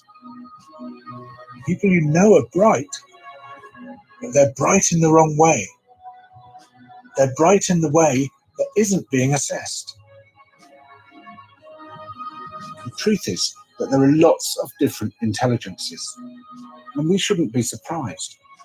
During the evolutionary phase of our history, a group of people will be more likely to survive if its different members saw the world in different ways. Some people could make excellent tools. Some people could hunt very well. Some people were good at looking out for danger. Some people were good at strategizing how to get through a long winter. Some people could tell the stories that would inform the next generation. We needed a load of different intelligences in order to survive. Nowadays, we are treated as if only one kind of intelligence is valid. Anyone with a different intelligence is deemed stupid. The way we are schooled compounds this alienation. How did we get to the point that we believe the best way of schooling children is to sit them behind a desk and insist they keep still? Children keeping still? That's difficult for anyone, but especially for kids with a roaming, navigational mind. I've done some volunteering with an adventure learning charity, and the first time I took a group of these children out, we were rock pooling on the shore. Most of the kids had never seen the sea before, never visited the countryside before. And there was one kid who just stood out. He was brilliant. He was there at my shoulder all the time. Whenever I said, "What's this?" or "Why is it this color?" he would hazard a guess. And they were always interesting answers. He was finding things, catching things, picking things up. And after a couple of hours, I said to his teacher, "That kid is a genius." She said, "Him? He's bottom of the class." If a kid like that is failing, it is not the kid's fault. The fault is with the system. As I say, I don't blame the teachers because they have to teach to the system. Plenty of teachers desperately want to do creative things with their children, to discover their different intelligences, but they are forbidden to do so. If an intelligent child fails a test designed to assess a different kind of intelligence, they become alienated, not just from school, but from the system as a whole. The danger is that they then become alienated from public life, alienated from society, eventually alienated from themselves.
How true this is. There are so many different intelligences, but are we really testing them on these intelligences? And that recording quite clearly states that they are bright, the kids are bright in different ways. However, they're not being assessed on these different ways. So let's understand how education is changing. Daniel Pink says in his book, A Whole New Mind, a seismic shift is now underway in much of the advanced world. We are moving from an economy and a society built on logical, linear, computer-like capabilities of the information age to an economy and a society built on the inventive, empathic, big-picture capabilities of what is rising in its place, the conceptual age. In other words, the future will increasingly reward what we commonly think of as right brain thinking. This generation will thrive on pictures and stories, and their eyes glaze over when requested to just sit still and read or listen. This is the reality, this is the experiences that many educators are having in class. And we have the left brain and the right brain education. The left brain, it's calculated and it is definitive. It performs tasks that have to do with data, logic, sequencing, facts, linear thinking, thinking in words, mathematics, and science. And on the other hand, we have the right brain, which is innovative, visual, and dynamic. It has a more creative and less organized way of thinking, and it's to do with imagination, holistic thinking, intuition, arts, rhythm, non-verbal cues, feelings, visualization, and daydreaming. It performs tasks that have to do with creativity and the arts. Certainly both are necessary, but more and more our world is driven by right-brained thought, the imagination, the storytelling, music, drama, and so forth. Now consider what is happening in schools today. Teachers are forced to teach in a left brain manner. Students must memorize information. They must teach for the test. Standards have to be kept so that no child is left behind. Schools become concerned with downloading the facts, stats, and data. In addition, when budget cuts are made, the first causes dropped by public schools are the unnecessarily right-brain causes of art, music, drama, and so forth. So what we have right-brained kids, because this is what the kids of today are leaning towards, and the schools are left-brain teaching institutions. So if we have a look at today's students on the one hand and today's schools on the other, this is what we find. Typically, the students are right-brained thinkers. Schools, on the other hand, are typically left-brain delivery. Students learn by uploading and expressing themselves, whereas teaching, on the other hand, is downloading of lectures. Students are experiential by inclination. They want to get their hands dirty. They want to experience things themselves. However, in schools, they are passive in nature.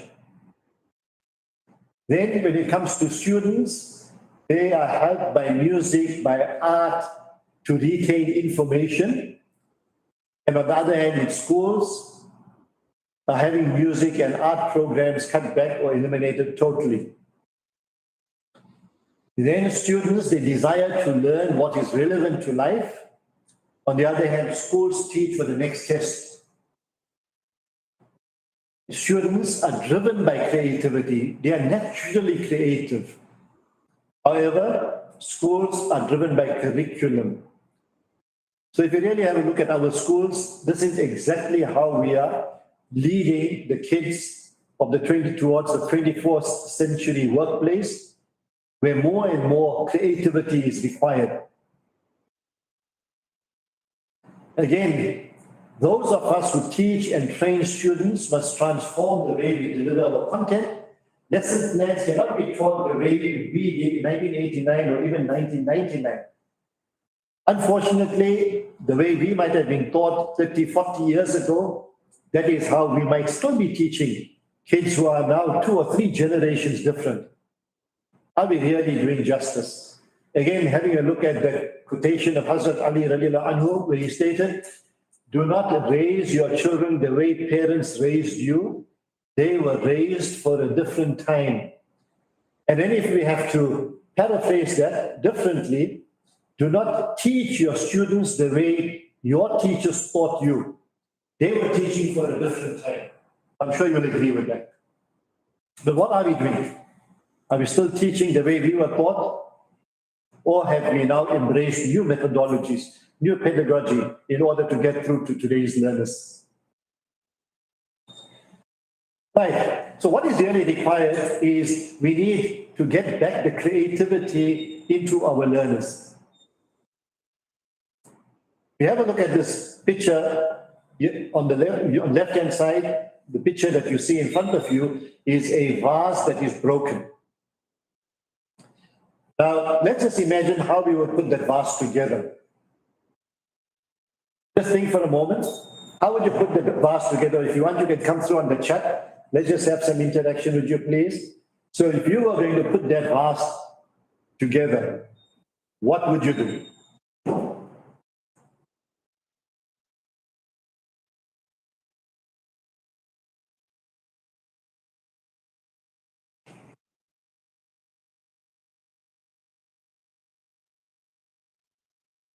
Yes, you would use glue. That's the obvious thing that we will do. We'll use glue to try and stick it together. What is something else that can be done if one is creative? Firstly, if we stick it together with glue, would it look presentable? Would it bring it back to its original form? Will it be appealing? Is it innovative or not? Find all the pieces first, that's correct. And then if you were to glue it together, and we'll try and make it as perfect as possible to its original form, that's the one way of looking at it. What else can we do if we were creative?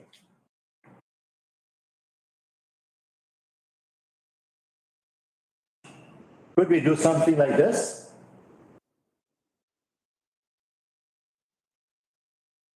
The picture that I'm showing you now.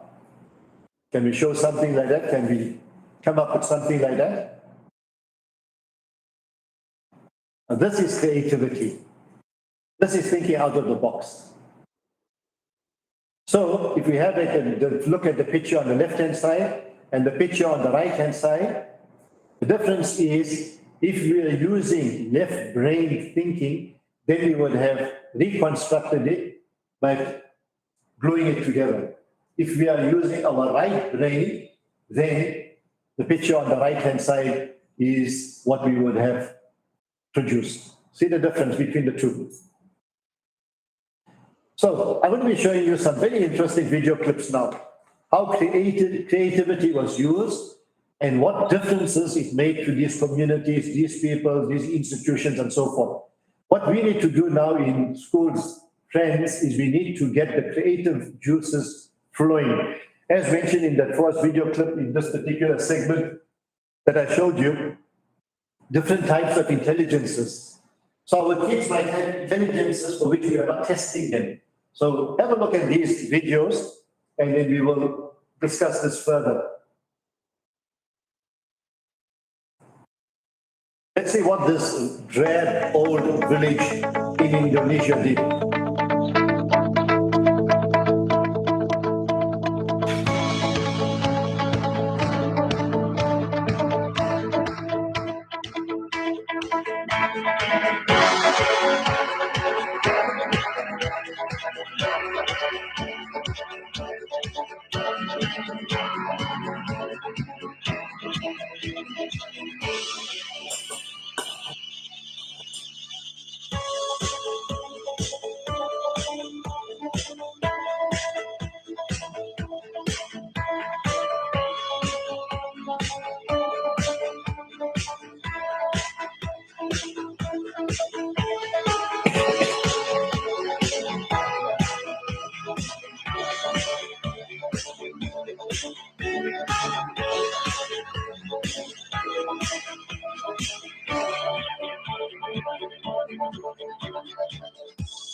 What a difference it's made to that drab old village. And all it took was color. There was someone in the school who decided to come up with this solution, and the entire village is now benefiting from the outcome economically. Let's see another example where creativity is used.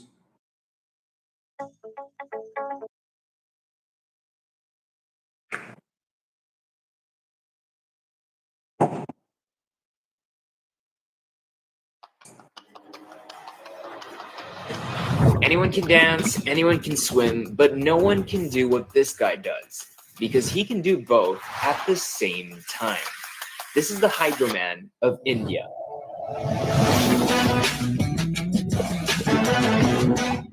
Meet JD from Gujarat, India.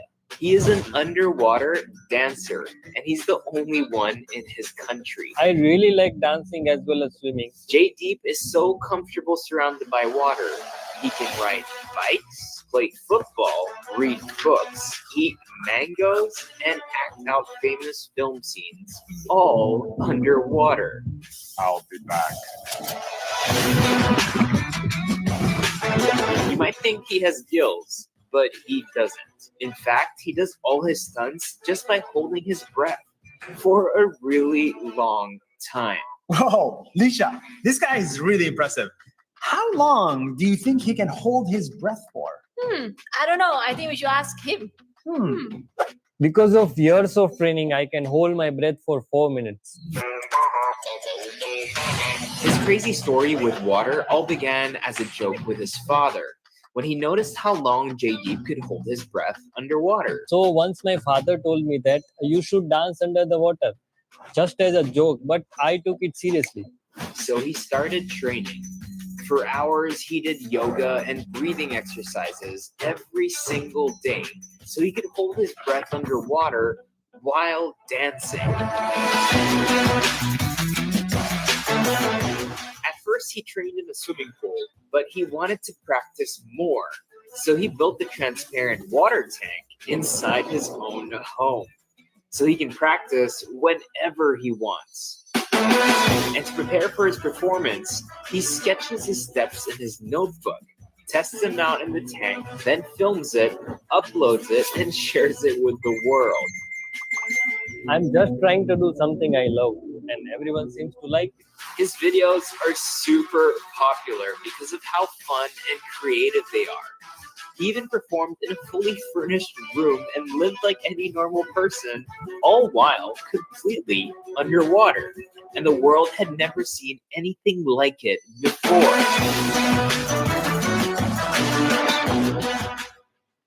But for him, it wasn't always this easy. Because even though people on the internet loved his shows, their attention spans are short. And soon enough, people started to lose interest. There was a time when I got no work. Everyone said my days are gone, but I didn't give up and kept on working hard. He had to constantly think of new, crazy ideas to make people go, wow. He needed to bring his talents to a bigger stage and a bigger audience. So he performed for India's Got Talent. And the judges and audiences loved him so much, he received a golden buzzer to directly enter the semifinals.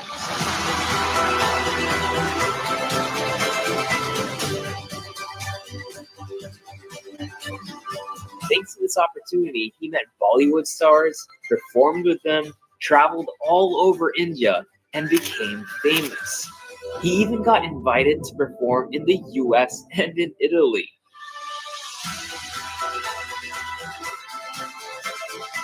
His unbelievable underwater dances made him a celebrity, and he's only getting more creative.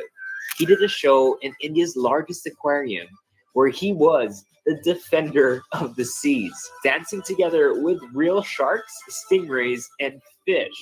This show is very special because it has a message at the end to warn the world about plastic pollution. And Jaydeep has crazy plans for the future. I want to have even my audience underwater, where I am dancing with mermaids. This Indian Hydra Man got to where he is today not only because of his insane talents, but also because he wasn't afraid to try out new things and to do what no one has ever done before. And this Asian superhuman has a message for you. The only thing in your way is you. So just go for what you want. Think outside of the box and you will get there.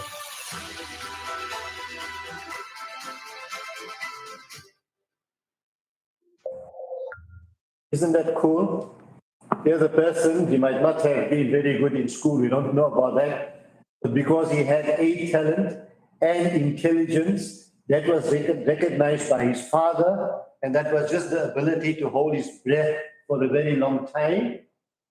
And when he became creative, he exercised the right brain thinking, and this is what he came up with. How many of our students could be creative, might be innovative, but are we encouraging them? Yes or no?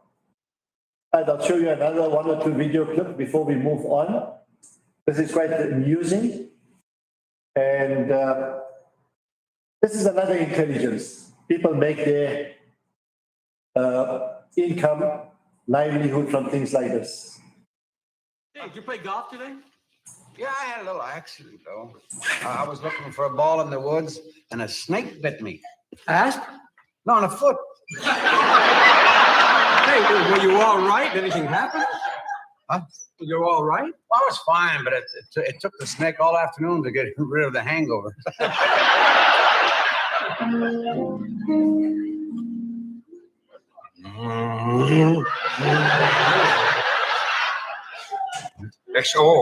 Excuse me, sir. Can you tell me if I am a man or a woman?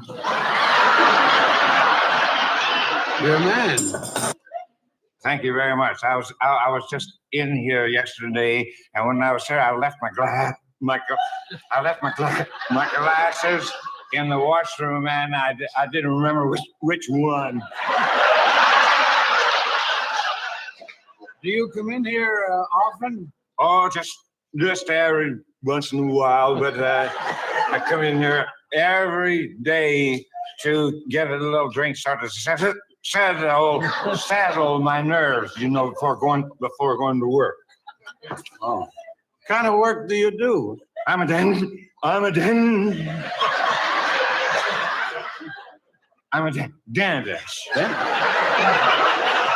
Dentist? Oh, where do you work? In the mouth.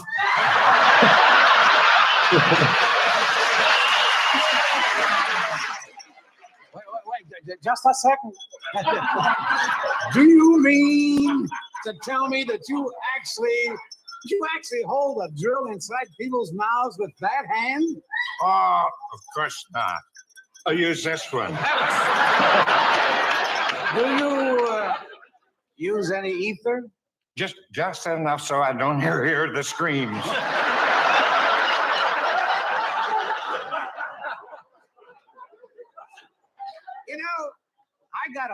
I got a tooth that's a little sensitive. Maybe I should come and see you. Oh, well, now, why don't I just take a little look at it now? Open wide.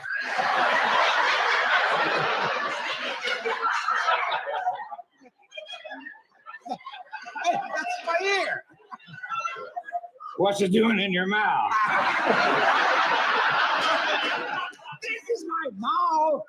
No, that's your finger. I know, I'm not sure I trust you. Tell me, have you ever pulled out the wrong tooth? Oh, never. Pulled out that fella's tongue once.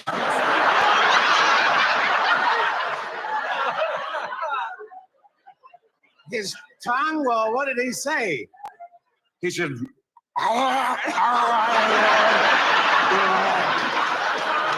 I mean, what did you mean then? Wasn't he mad at you? Oh, well, he wasn't for at first, but when I told him to put it under his pillow, that the tongue fairy would visit him, he was all right.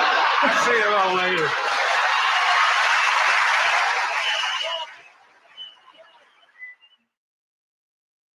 Okay, friends. See, the purpose of playing these videos to you is to show you that there's other intelligences. Our learners might have so much of talent. They do have so much of talent, so much of creativity, but we just need to unearth it and we need to guide them and mentor them in that direction. But how do we do it? We need a different mindset of the educator.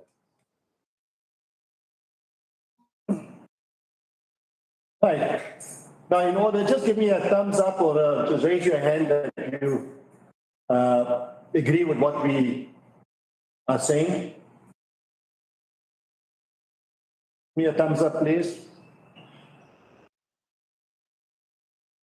Before we move on to the next section.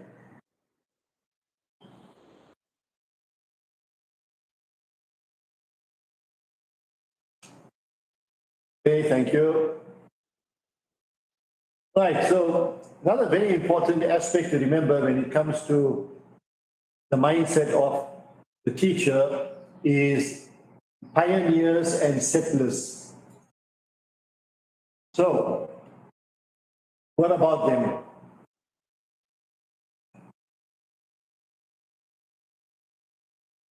Today's parents and even teachers can be divided into two groups in terms of their disposition. And the two groups can be described in this way. Firstly, we have the the pioneers, those who explore and pave the way for others. We know that in the American Wild West, we have the people who are doing the exploration in the beginning. And then we have people like Martin Luther King Jr., who are pioneers in his field. And today we have Elon Musk and we have Jeff Bezos and these people who are pioneers in their field. Then on the other hand, settlers are those who move ahead only when they know it is safe. As against pioneers, settlers only when they know it is safe will they move ahead. The vast majority of us fall into the settler category. We would rather wait until those pioneers or early adopters try the new territory and ensure that the terrain is safe and functioning before we step forward.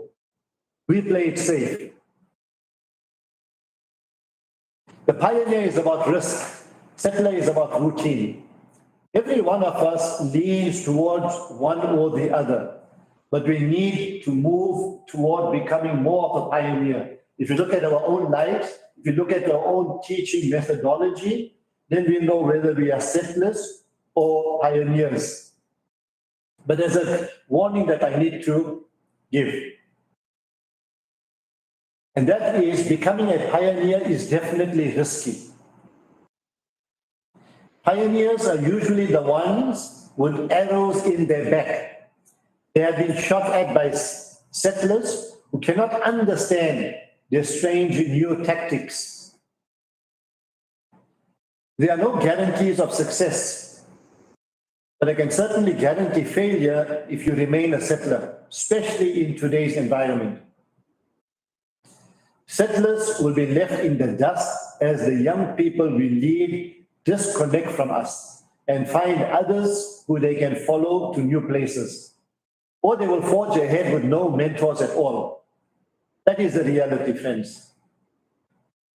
Dr. Elmore says, what if I told you that students today are not lazy after all? They are just disengaged with the way adults teach them. What if I told you our kids are more ready to address the world's problems in a relevant way, but simply get stuck with our current methodology? Is that possible?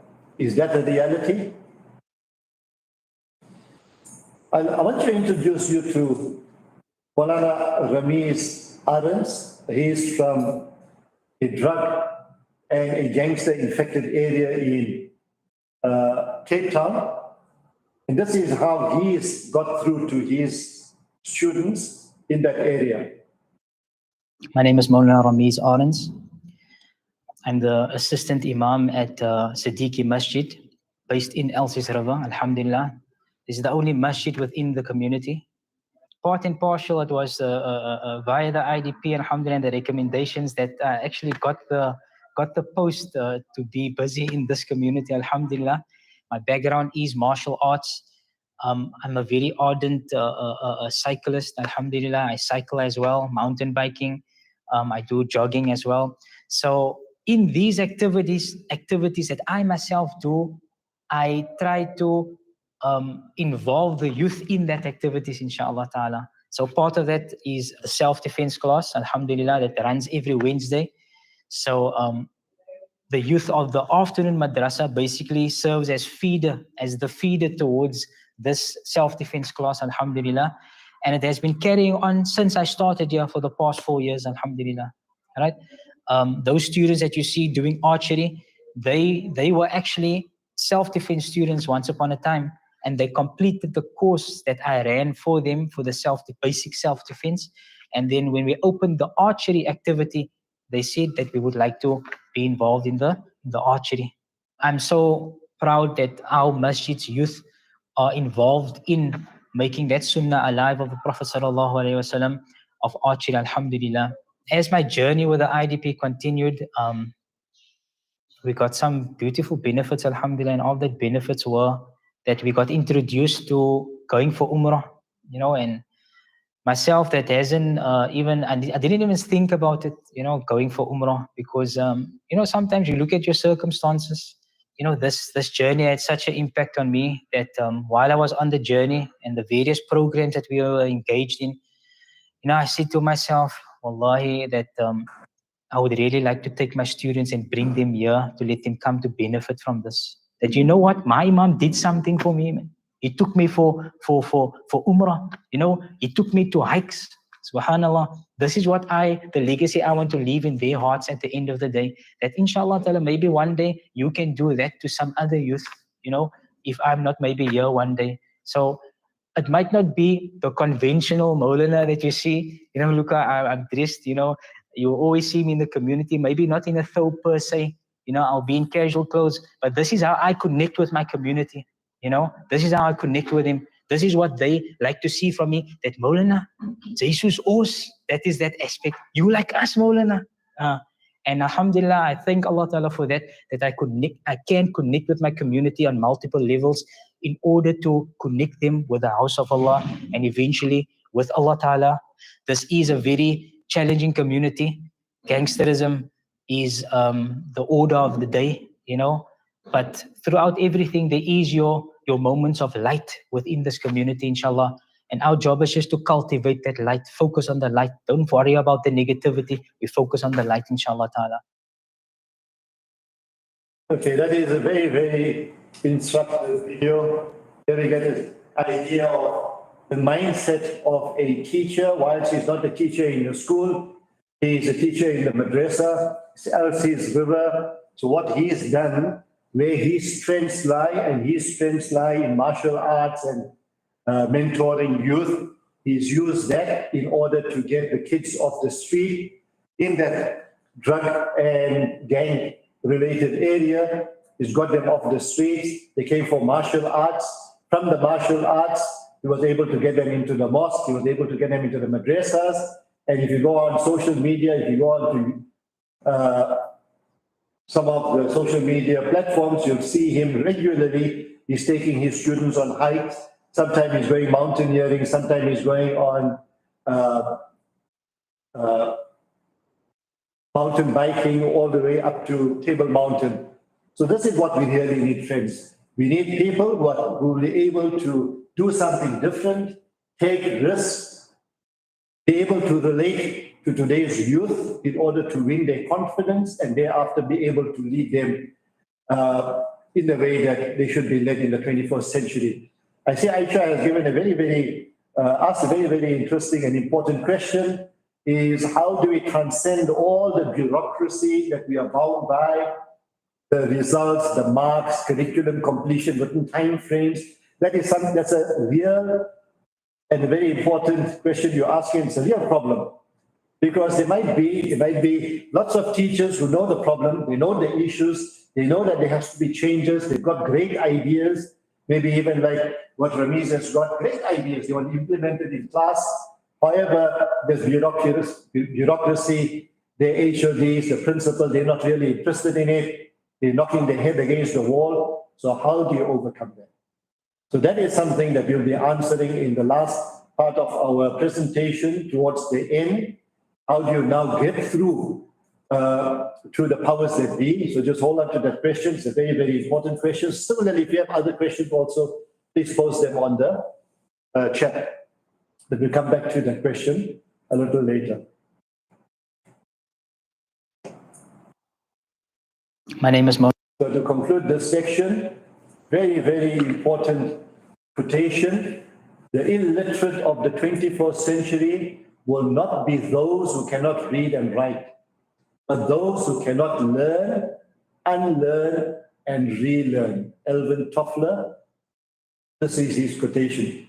It is such an important quotation that I think we need to repeat it. The illiterate of the 21st century will not be those who cannot read and write, but those who cannot learn, unlearn, and relearn. This is what is required of the 21st century educator. We need to be learning all the time, and if it requires us to unlearn what we've already learned, that's what we have to do. And then we have to relearn and take this new methods that we're going to be discussing in a moment, see what works for us, and take it and roll it out in the classrooms. So that brings us to the end of this particular segment. The question to you is, what have we learned that we need to unlearn? What could you do that if you did it would be a game changer for you, for your school, and for your madrasa? If you're teaching in madrasas, what can you do? So I leave you with that question. We'll take another 5 minutes break, and then we'll come back to the last part of this presentation, and that is the methodology that we need to use in order to get through to today's learners. We'll take a 5 minutes break. If you have any questions, you can come through on the chat and we could answer them. Otherwise, you can just have a snack or something, stretch your legs, and we'll see you in a few minutes' time.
مولاي صل وسلم دائما ابدا على حبيبك خير الخلق كلهم.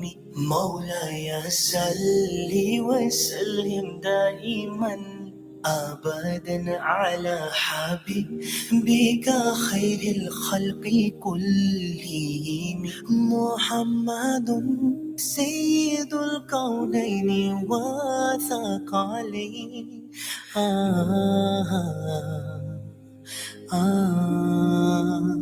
محمد سيد الكونين وثقلين والفريقين من عرب ومن عجم. مولاي صل وسلم دائما أبدا على حبيبك خير الخلق كلهم. مولاي صل وسلم دائما أبدا على حبيبك خير الخلق كلهم. ثم الرضا عن أبي بكر وعن عمر وعن علي وعن عثمان ذي الكرم والآل والصحب ثم التابعين فهم أهل التقى والنقى والحلم والكرم. مولاي صل وسلم دائما أبدا على حبيبك خير الخلق كلهم. مولاي صل وسلم دائما أبدا على حبيبك خير الخلق كلهم. بشرى لنا معشر الإسلامين لنا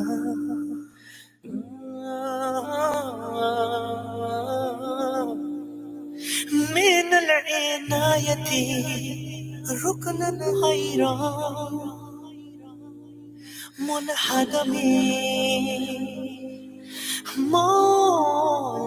مولاي صل وسلم دائما أبدا على حبيبك خير الخلق كلهم. مولاي صل وسلم دائما أبدا على حبيبك خير الخلق كلهم. مولاي صل وسلم دائما أبدا على حبيبك خير الخلق كلهم. مولاي صل وسلم دائما أبدا على حبيبك خير الخلق كلهم.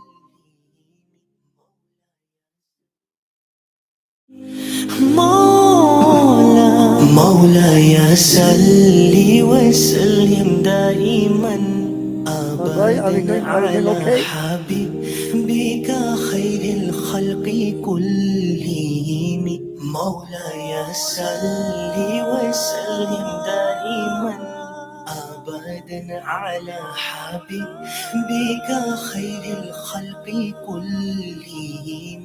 مولاي صل وسلم دائما أبدا على حبيبك خير الخلق كلهم. مولاي صل وسلم دائما أبدا على حبيبك خير الخلق كلهم.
put it on because he was talking.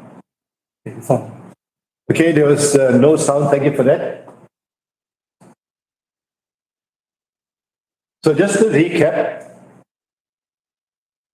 what we have completed thus far is understanding today's children, understanding parents and parenting styles, and the type of educators required today.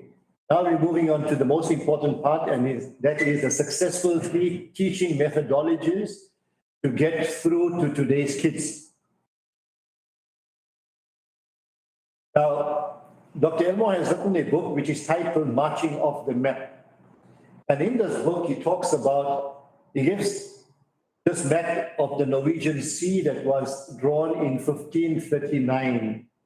And what he says is that when these early explorers, when they went and discovered new lands, and he gave the example of Alexander the Great, not only was he conquering new land, but he was also discovering new land. So he had in his group of soldiers, he had some of them who were trained in map drawing. So as they went along, they used to draw the maps of the world as they saw it. And then when they came to the end of the land, so for instance, if they had to go into the sea again, you'll notice that in the top left-hand corner of a map, they would normally have a beast or a frightening serpent, as you can see in this map here on the left-hand side, towards the top left-hand corner. And that is to indicate that we are going into unknown territory. We are taking risks. We don't know what we're going to be confronting. So this is marching off the map. So what Dr. Elmo says is that today, this is what educators have to do. We too have to march off the map, go into unknown territory, and lead our young charges. How do we do it? And these are some of the suggestions we're going to be giving in a moment. So the question is, think about Alexander the Great. He conscripted many into his army to become map makers, recording the path as they went. Who are one or two Alexander the Greats in your life? Who are the teachers who helped you see a new path, try a new method, or change your view of your profession? I'm sure you will identify during your careers, there were certain Alexander the Greats in your life, and you can just think about it. You definitely would have had someone or the other. They probably stood out because they were pioneers. So the question to you is, will you pivot towards a pioneer's legacy, or will you settle for just being a settler? And we discussed pioneers and settlers earlier. Now, in order to connect with Gen Z and also the Alpha generation, these are some of the things that we must consider. Firstly, we need to keep it short. We need to engage them immediately. Research has shown that the attention span of the youth today is not more than 6 seconds. So within the first 6 seconds, we must grab their attention. Then make it visual. So anchor our big idea with a metaphor or an actual image or visual on a screen. What the experts say is that the best way in which we can remember anything today is through images, pictures, metaphors, analogies, stories. So this is what we need to bring into our lessons in class. And the more visuals we introduce, the more the retention of that information by the learners. Even if you have a look at the life of our Holy Prophet ﷺ, peace be upon him, the way in which he communicated with his followers, the early Muslims, was also through images, through metaphors, through analogies, through drawing in the sand, showing them physically. And these are the things that remain in their minds. Our learners are such, even if you look at our lives in school and at university, the lecturers, the teachers, the professors that we still remember are people who stood out. They did things differently. We might have forgotten what they actually said, but we won't forget the stories that they gave us, the images, the pictures that they painted into our minds. So this is what we need to do in order to get through to this new generation. Then we need to feed their curiosity, build a hunger for interesting facts, and relay why some are important to know. So this means that we need to be doing research all the time, have more facts and figures at our fingertips, bring alive the lessons that we are teaching to the learners. How do we bring it alive? I'll give you some examples in a moment. And if you want to keep it short and make it visual, here's a fantastic example of this video that I'm showing you.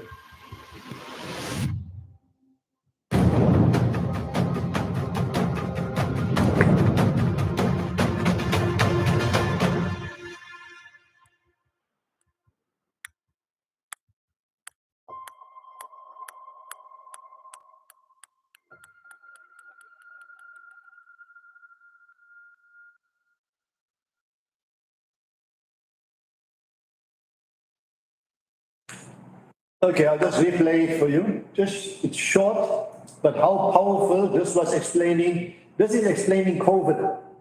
At the time that COVID just came out, see what a powerful, short, 20-second video does.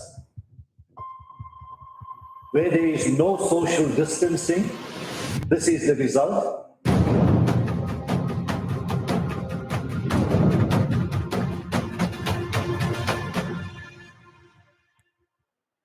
And if there is social distancing, this is the outcome.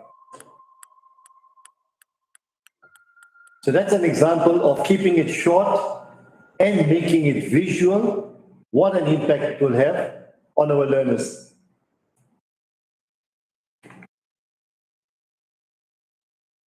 So there's other ways in which to connect with these generations. Give them ownership. They will value something they have discovered more than what is given to them without effort. So if we engage them, I'll have evaluations done regularly of our lectures, of our lessons, what they feel about the contents, what they feel about our delivery, and then we can address what they are saying wherever possible. So let them get ownership of it as well. Next, make it interactive. They are an upload generation. They want to talk, they want to create, they want to offer their opinion. So let them. In fact, if you have a look at the most popular TV games, they are all, or even shows on TV, it is where the audience has an input. They want to be able to say, okay, these people must be booted off the show. These people must be kept on the show. So this is an upload generation. So this is what we need to do in our lectures and our lessons as well. Gamify your content. Utilize points, competition, achieving badges to position them in the natural habitat. This is a natural habitat. You always are competing. So why don't you bring the competition into the classes as well? And make it fun, make it games, make activities that will be appealing to them. And finally, we need to offer them a cause. Most kids want to do something very important, which is almost impossible. So give them something meaningful to do and to pursue. Like that video I showed you earlier, climate change activists. This is what the kids of today want to do. They want to change the world. So give them the opportunities. I know it is difficult. That's a question that you asked earlier. How do we overcome the bureaucracy? But we will discuss that in a moment. So for each of the principles of connection that I gave you, give yourself a letter grade from A through to F, A being the highest and F being the lowest, in the way in which you conduct your lessons. When it comes to keeping it short, what would you grade yourself? Making it visual, feeding the learner's curiosity, giving them ownership, making it interactive, gamifying your content, and offering them a cause. How do you feature on these 7 items? What would you give yourself a grade for each of those items? Okay, just think about it for a moment, and then we'll move on.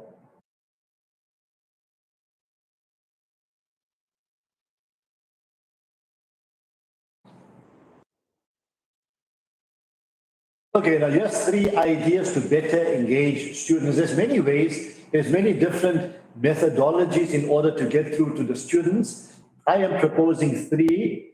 I'm not going to go into any details with the first 2. The third one I'll go into slightly more detail because I've got personal experience of it. So, and the first one as well. The first one is flipped classroom. We've been hearing about it. I'm sure you would have gone to seminars where they discuss flipped classrooms. Secondly, problem-based learning. And thirdly, reaching epic students. So we look at each one in turn. There are many other methods as well. Pedagogy has been changing over the years. Now, I'm not prescribing anything. What we're saying is that these are options that you could investigate, you could try and implement and see which works for you. So let's have a look at each one in turn. Flipped classroom. Now, what is a flipped classroom?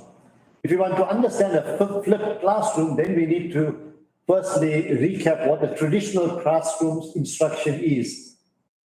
And this is a traditional classroom instruction, which most of you will be able to identify with.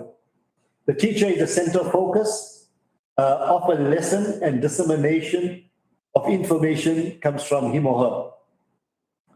The teacher responds to questions while students defer directly to the teacher for guidance and feedback. Individual lessons are focused on an explanation of content using a lecture style. Student engagement might be limited to activities in which students work independently or in small groups on the tasks designated by the teacher. The teacher controls the flow of conversation. And this pattern of teaching also involves giving students the task of reading from a textbook or working on a problem outside school. So this is the traditional classroom method of instruction. Now, what's a flipped classroom? Here intentionally shifts instruction to a learner-centered model.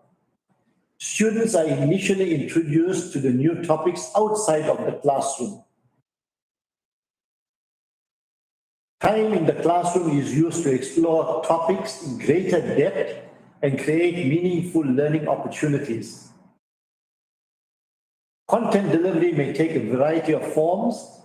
Often video lessons prepared either by the teacher or the third party are used to deliver the content. So you'll notice in the flipped classroom method, what is done, and here's an example of that, it was done very, very successfully. Carl Fish, who teaches first-year college students algebra, he puts his lectures on YouTube. He knows for the fact that students in the evenings, instead of doing their homework, they are surfing the net. They're watching YouTube videos. So he says, why don't I do this? Why don't I put my lectures on YouTube, give them the link. They will go during their time when they are surfing the net. They will have a look at the lectures in their own time.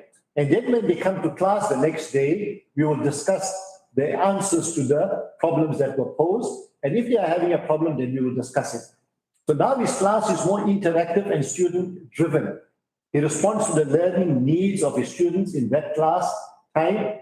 Class time is spent reviewing their homework. So he's flipped the entire classroom and he's found a huge, huge difference.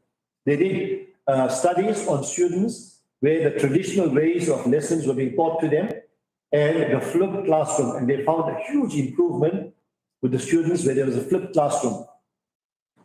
And if we have a look at it, if we map it on Bloom's taxonomy, then you'll notice that before class, remembering and understanding takes place there because they are now given the lessons in advance. They're given the notes in advance. They're given the videos in advance to view in their own time. So that is where they are individually understanding the lessons. The next day in class, then the application takes place. The analyzing takes place. The difficulty that they are encountering, that is what is addressed by the teacher, and he can now or she can now individually attend to the problems that the learners are experiencing.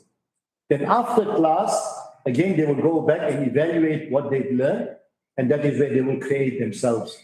So this is how the flipped classroom looks in practice. And I'll give you my own experience also in a moment. Why you should flip your classroom? Flipping speaks the language of today's students. They want to be involved. They want to participate. Flipping helps struggling students because now you will be dedicating more quality time with the students who are in need, more in need. Flipping helps students of all abilities to excel. Flipping allows students to be paused and rewind. They can pause the teacher and rewind the teacher because the lessons have already been given in advance. So if they're not understanding anything, they watch the video, they can re-watch the video, and then they can approach the teacher the following day. Flipping increases student-teacher interaction. Flipping allows teachers to know their students better. And flipping increases student-student interaction because if they don't understand in their own groups, in their own teams, they could be approaching each other for working out the problems. And flipping changes classroom management. So these are some of the advantages that experts give if we happen to flip the classroom. Just give me a thumbs up if you're following that, if you feel that that is something that we can implement, something that can work out in class if we happen to implement it. Just give a thumbs up or raise your hand so I know you're following me, and then we can move on to the next suggested methodology. Okay, thank you for that.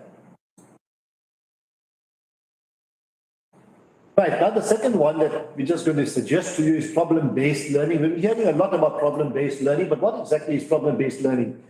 This form of teaching does not begin with a lecture to be given, but rather a problem to be solved. The focus is on addressing a dilemma.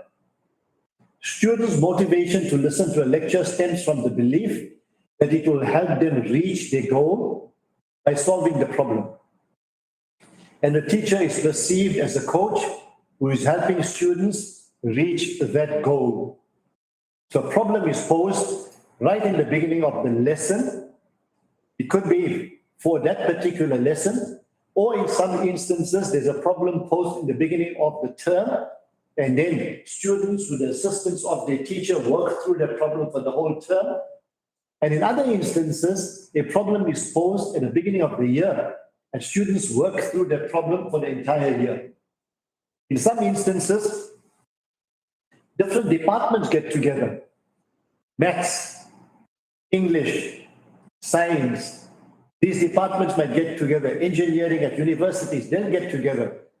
And then they will then they'll craft a question, multidisciplinary question that will be given to the students at the beginning of the year. They will be put into teams. The students will then work on that problem throughout the year. The teachers will be their mentors and their guides. And then while the students are working on the problem, from time to time, they're checking in with the lecturer or the teacher. And then at the end of the year, they are marked on the product or the project by the different departments because it's multidisciplinary. And in some instances, the projects might go into the second and third year. So this is what's happening internationally, friends.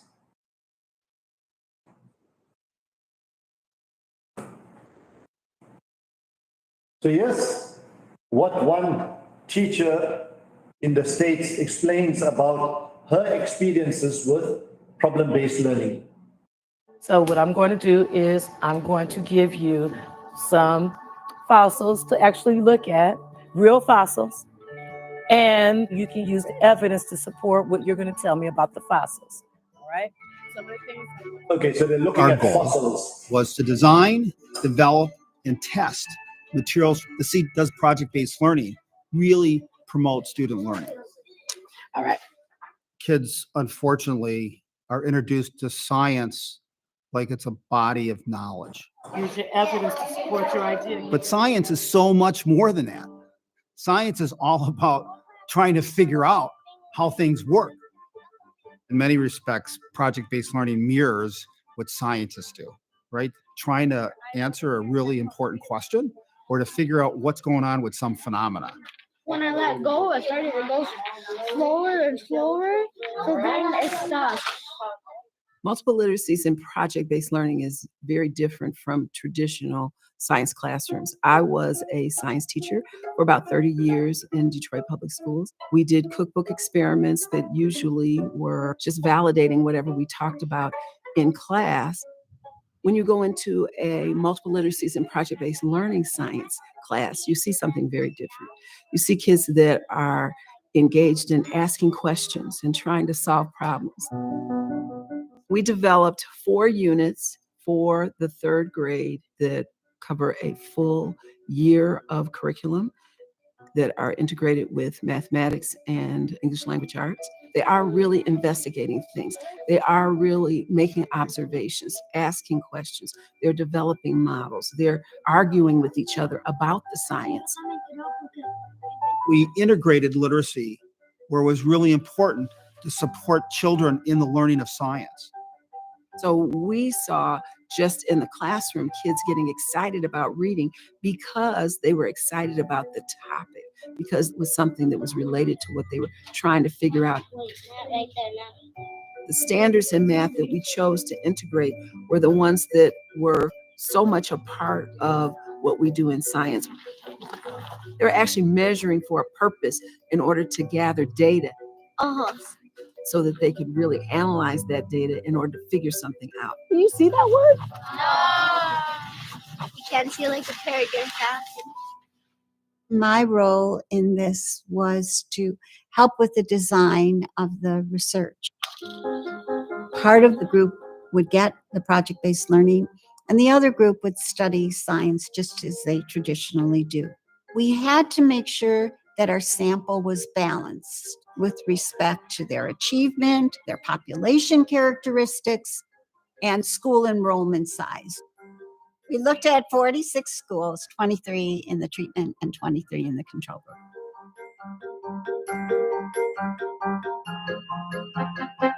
At the end of the year, we gave all the students an objective science test that was developed by the Michigan Department of Education. We found that, in fact, there was a significant treatment effect for the students that were in the treatment group.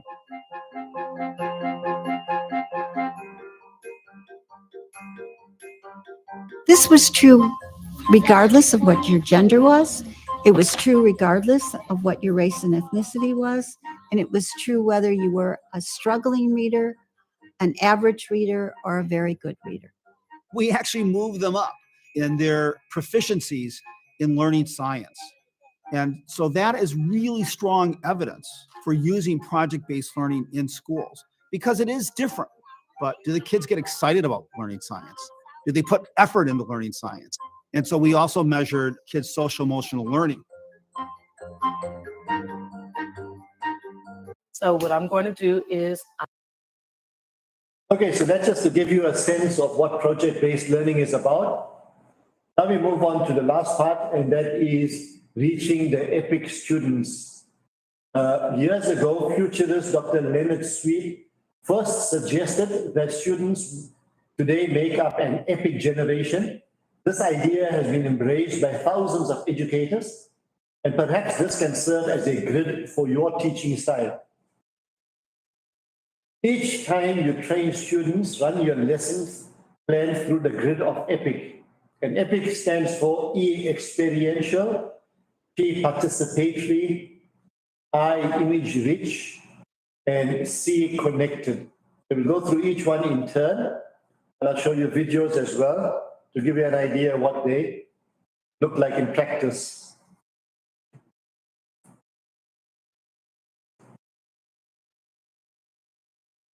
So, experiential. Students have always preferred an experience over a lecture. Consider the world they grew up in as children. Fast food restaurants are playland experiences for them. Children's museums are not simply about gazing at a painting, but touching, smelling, looking, hearing, and sometimes even tasting. And if you ever visited the world of Coca-Cola in Atlanta, where you are actually welcome to taste the different Coke products from around the world. So this is experience that their children have been growing up today with.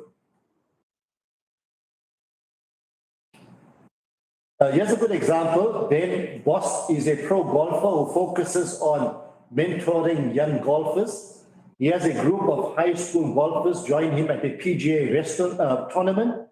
With the help of a PGA golfer, that's a professional golfer, these teams get to slip under the ropes, meet and get close to professionals, caddy for them and interact with them before and after the match to learn how they got to where they are.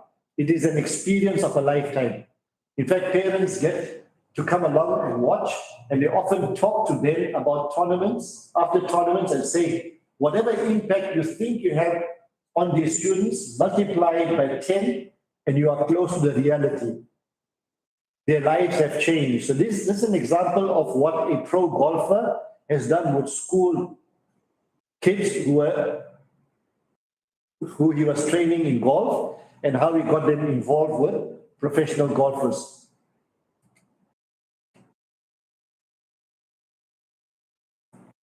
I have here. Here's a very, very good video that gives you an idea that weighs of 15 kilograms, and I this can lift it up particular point. 1 meter, which I have done now. That means I've done work. MGH is the work I have done, believe me. I've increased the potential energy of this object. 15 times 10 is about 150 joules. If I let it fall, then that will be converted to kinetic energy. If I would let it swing from 1 meter height, and you would be there and it would hit you, you'd be dead. 150 joules is enough to kill you. They use these devices, called a wrecker ball. They use them to demolish buildings. You lift up a very heavy object, even heavier than this, and then you let it go, you swing it, thereby converting gravitational potential energy into kinetic energy, and that way you can demolish a building. You just let it hit, and it breaks a building. And that's the whole idea of wrecking. So you are using then the conversion of gravitational potential energy to kinetic energy. Now, I am such a strong believer of the conservation of mechanical energy that I am willing to put my life on the line. If I release that bob from a certain height, then that bob can never come back to a point where the height is any larger. If I release it from this height and it swings, then when it reaches here, it could not be higher.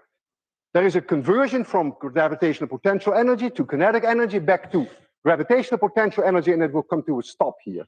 And when it swings back, it should not be able to reach any higher, provided that I do not give this object an initial speed when I stand here. I trust the conservation of mechanical energy for 100%. I may not trust myself. I'm going to release this object, and I hope I will be able to do it at 0 speed, so that when it comes back, it may touch my chin, but it may not crush my chin. I want you to be extremely quiet, because this is no joke. If I don't succeed in giving it 0 speed, then this will be my last lecture. I will close my eyes. I don't want to see this. So please be very quiet. I almost didn't sleep all night. 3, 2, 1, 0.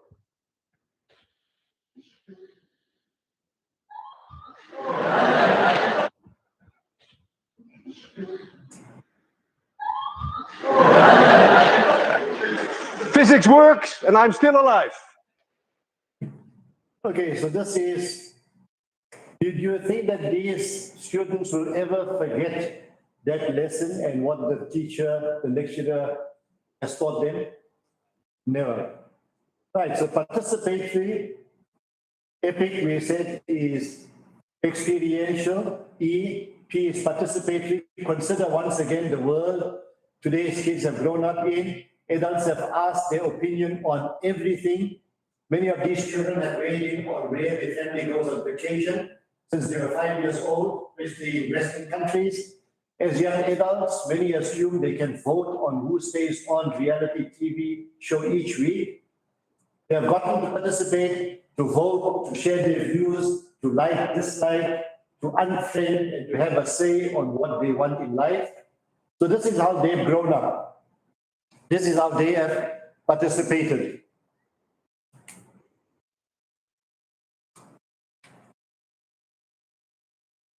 Okay, Isa. Here's a Dip good your example finger of participation. inside the virus water. Okay. Did the virus move at all? Did any of the pepper flakes move? No. No, right? Okay. Now, Isa, take out your finger. Do you see any virus on your finger? Any pepper on your finger? Yes. Yes. Okay. Now, we don't want the virus on our finger, right, you guys? So, Isa, can I ask you to dip your finger in soap, clean your finger? Okay. This is the importance of how we wash our hands. Now, Isa, does your finger have soap in it? Yes. Okay. Now, can you dip your finger back in the virus? How did it move? Do you see that? Yeah. You guys saw that? You see how important it is to wash our hands? Okay, so that's an example of getting the learners to participate. This was on about COVID. Such young kids, you think they'll ever forget that lesson? Impossible. Next, we move on to I, epic, E, experiential, P, participatory, I, image rich. This generation of students have difficult time imagining a world without imagery. Consider the world they grew up in. It's full of YouTube, Netflix, digital cameras, and so forth. Adolescents, they are not teenagers, but screenagers. It's a new term that's used to describe them. Not long ago, Instagram overtook Facebook as their top social media tool. Then it was Snapchat, and then it was Whisper. So this is what is happening with these kids.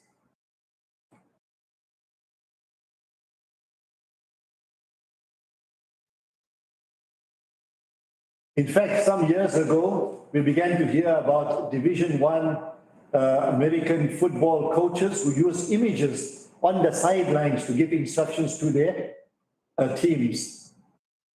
Then we look at connected. Today's kids have been connected socially and technologically for over a decade.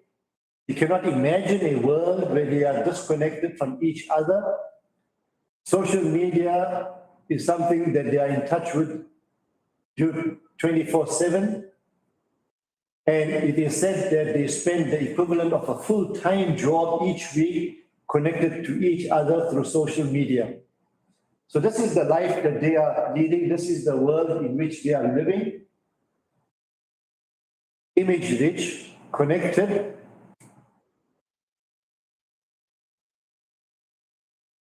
There's other examples, but we don't have time for this. So I'm just going to go through it very quickly. So what we need to do, and this comes back to the question that was asked earlier by Aisha, how do we transcend all the bureaucracy we are bound by? So we're going to be addressing that in a moment. Tips on influencing authorities to allow you to pursue new methods. Now you've got ideas. You've had them over a number of years. You want to implement them in your schools, in your classroom. However, you come up against a stone wall. So the experts have even got suggestions on how you could overcome those barriers. So firstly, summarize your ideas. Any change should improve a situation. And the two motivators are pain. What is the pain people will resolve if they change? And what is the gain, the benefit that people will receive if they change? So that's the first thing. Secondly, you need to scout the land. Begin meeting with your supervisor, your HOD, your principal, asking if they feel the same pain and inquiring about what they believe could be done about it.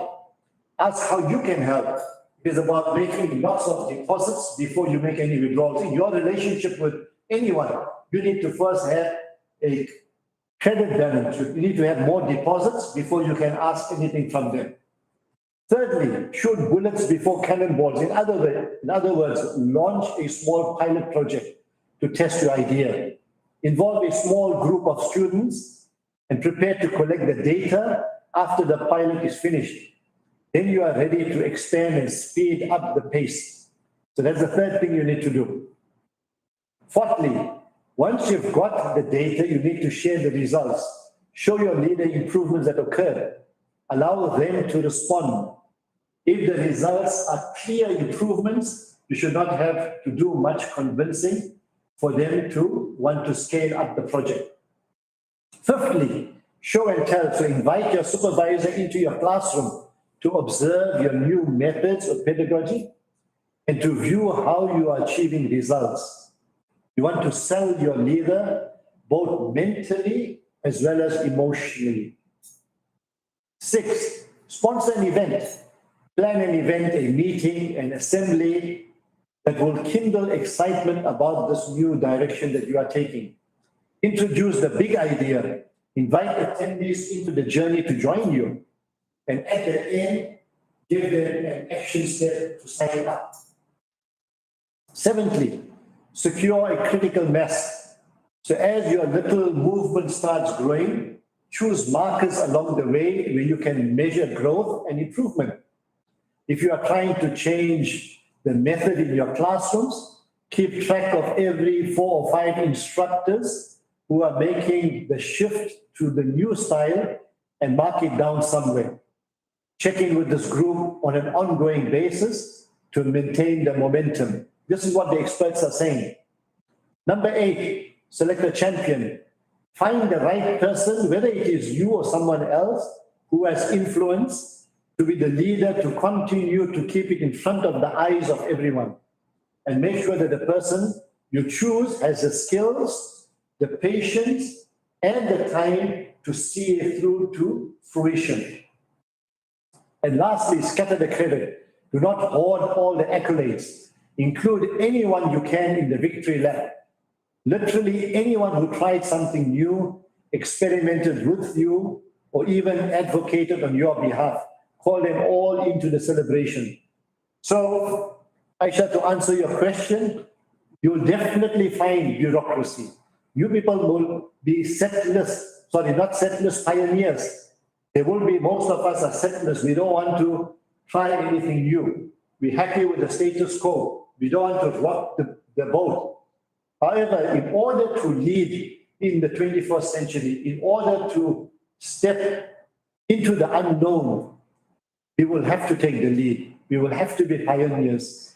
And because of the obstacles we're definitely going to change, take to heart these valuable advices that have been given to by experts in this field who have been in this field for many years. I'm going to conclude now on the teacher, Mr. Sibia, and this is his method of teaching in order to get through with the learners. And we'll terminate on this.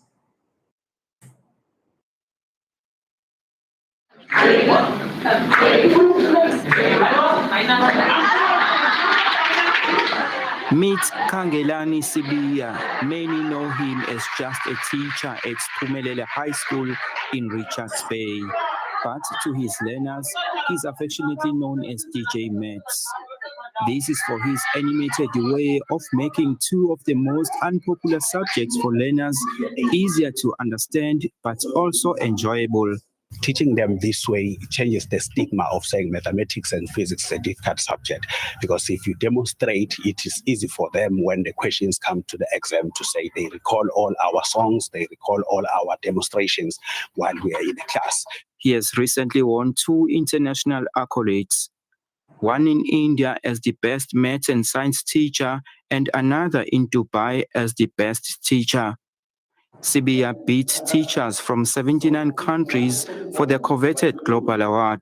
First one from India, it was the Global Teacher Award for Maths and Science, and the one from Dubai as the best teacher of 2019 in the whole world, of which I am very humbled with that, and it says to me I have to keep on pushing. Okay, so that brings us to the end of this lesson. And this is what we need to do if we want to lead our students in the 21st century. Then these are some of the lessons that we should take to heart. And if there's any questions, you can pose them. Thank you very much. Bye-bye.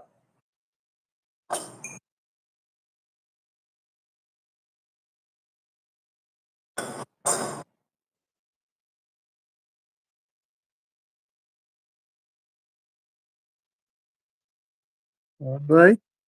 Yes. Assalamu alaikum.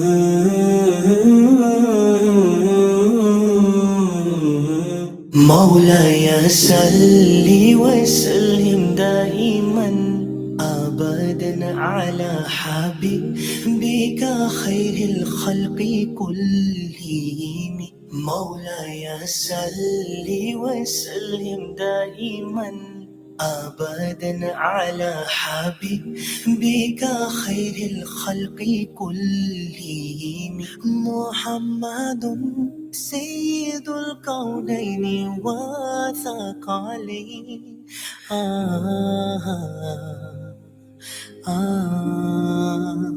محمد سيد الكونين وثقلين والفريقين من عرب ومن عجم مولاي صل وسلم دائما أبدا على حبيبك خير الخلق كلهم مولاي صل وسلم دائما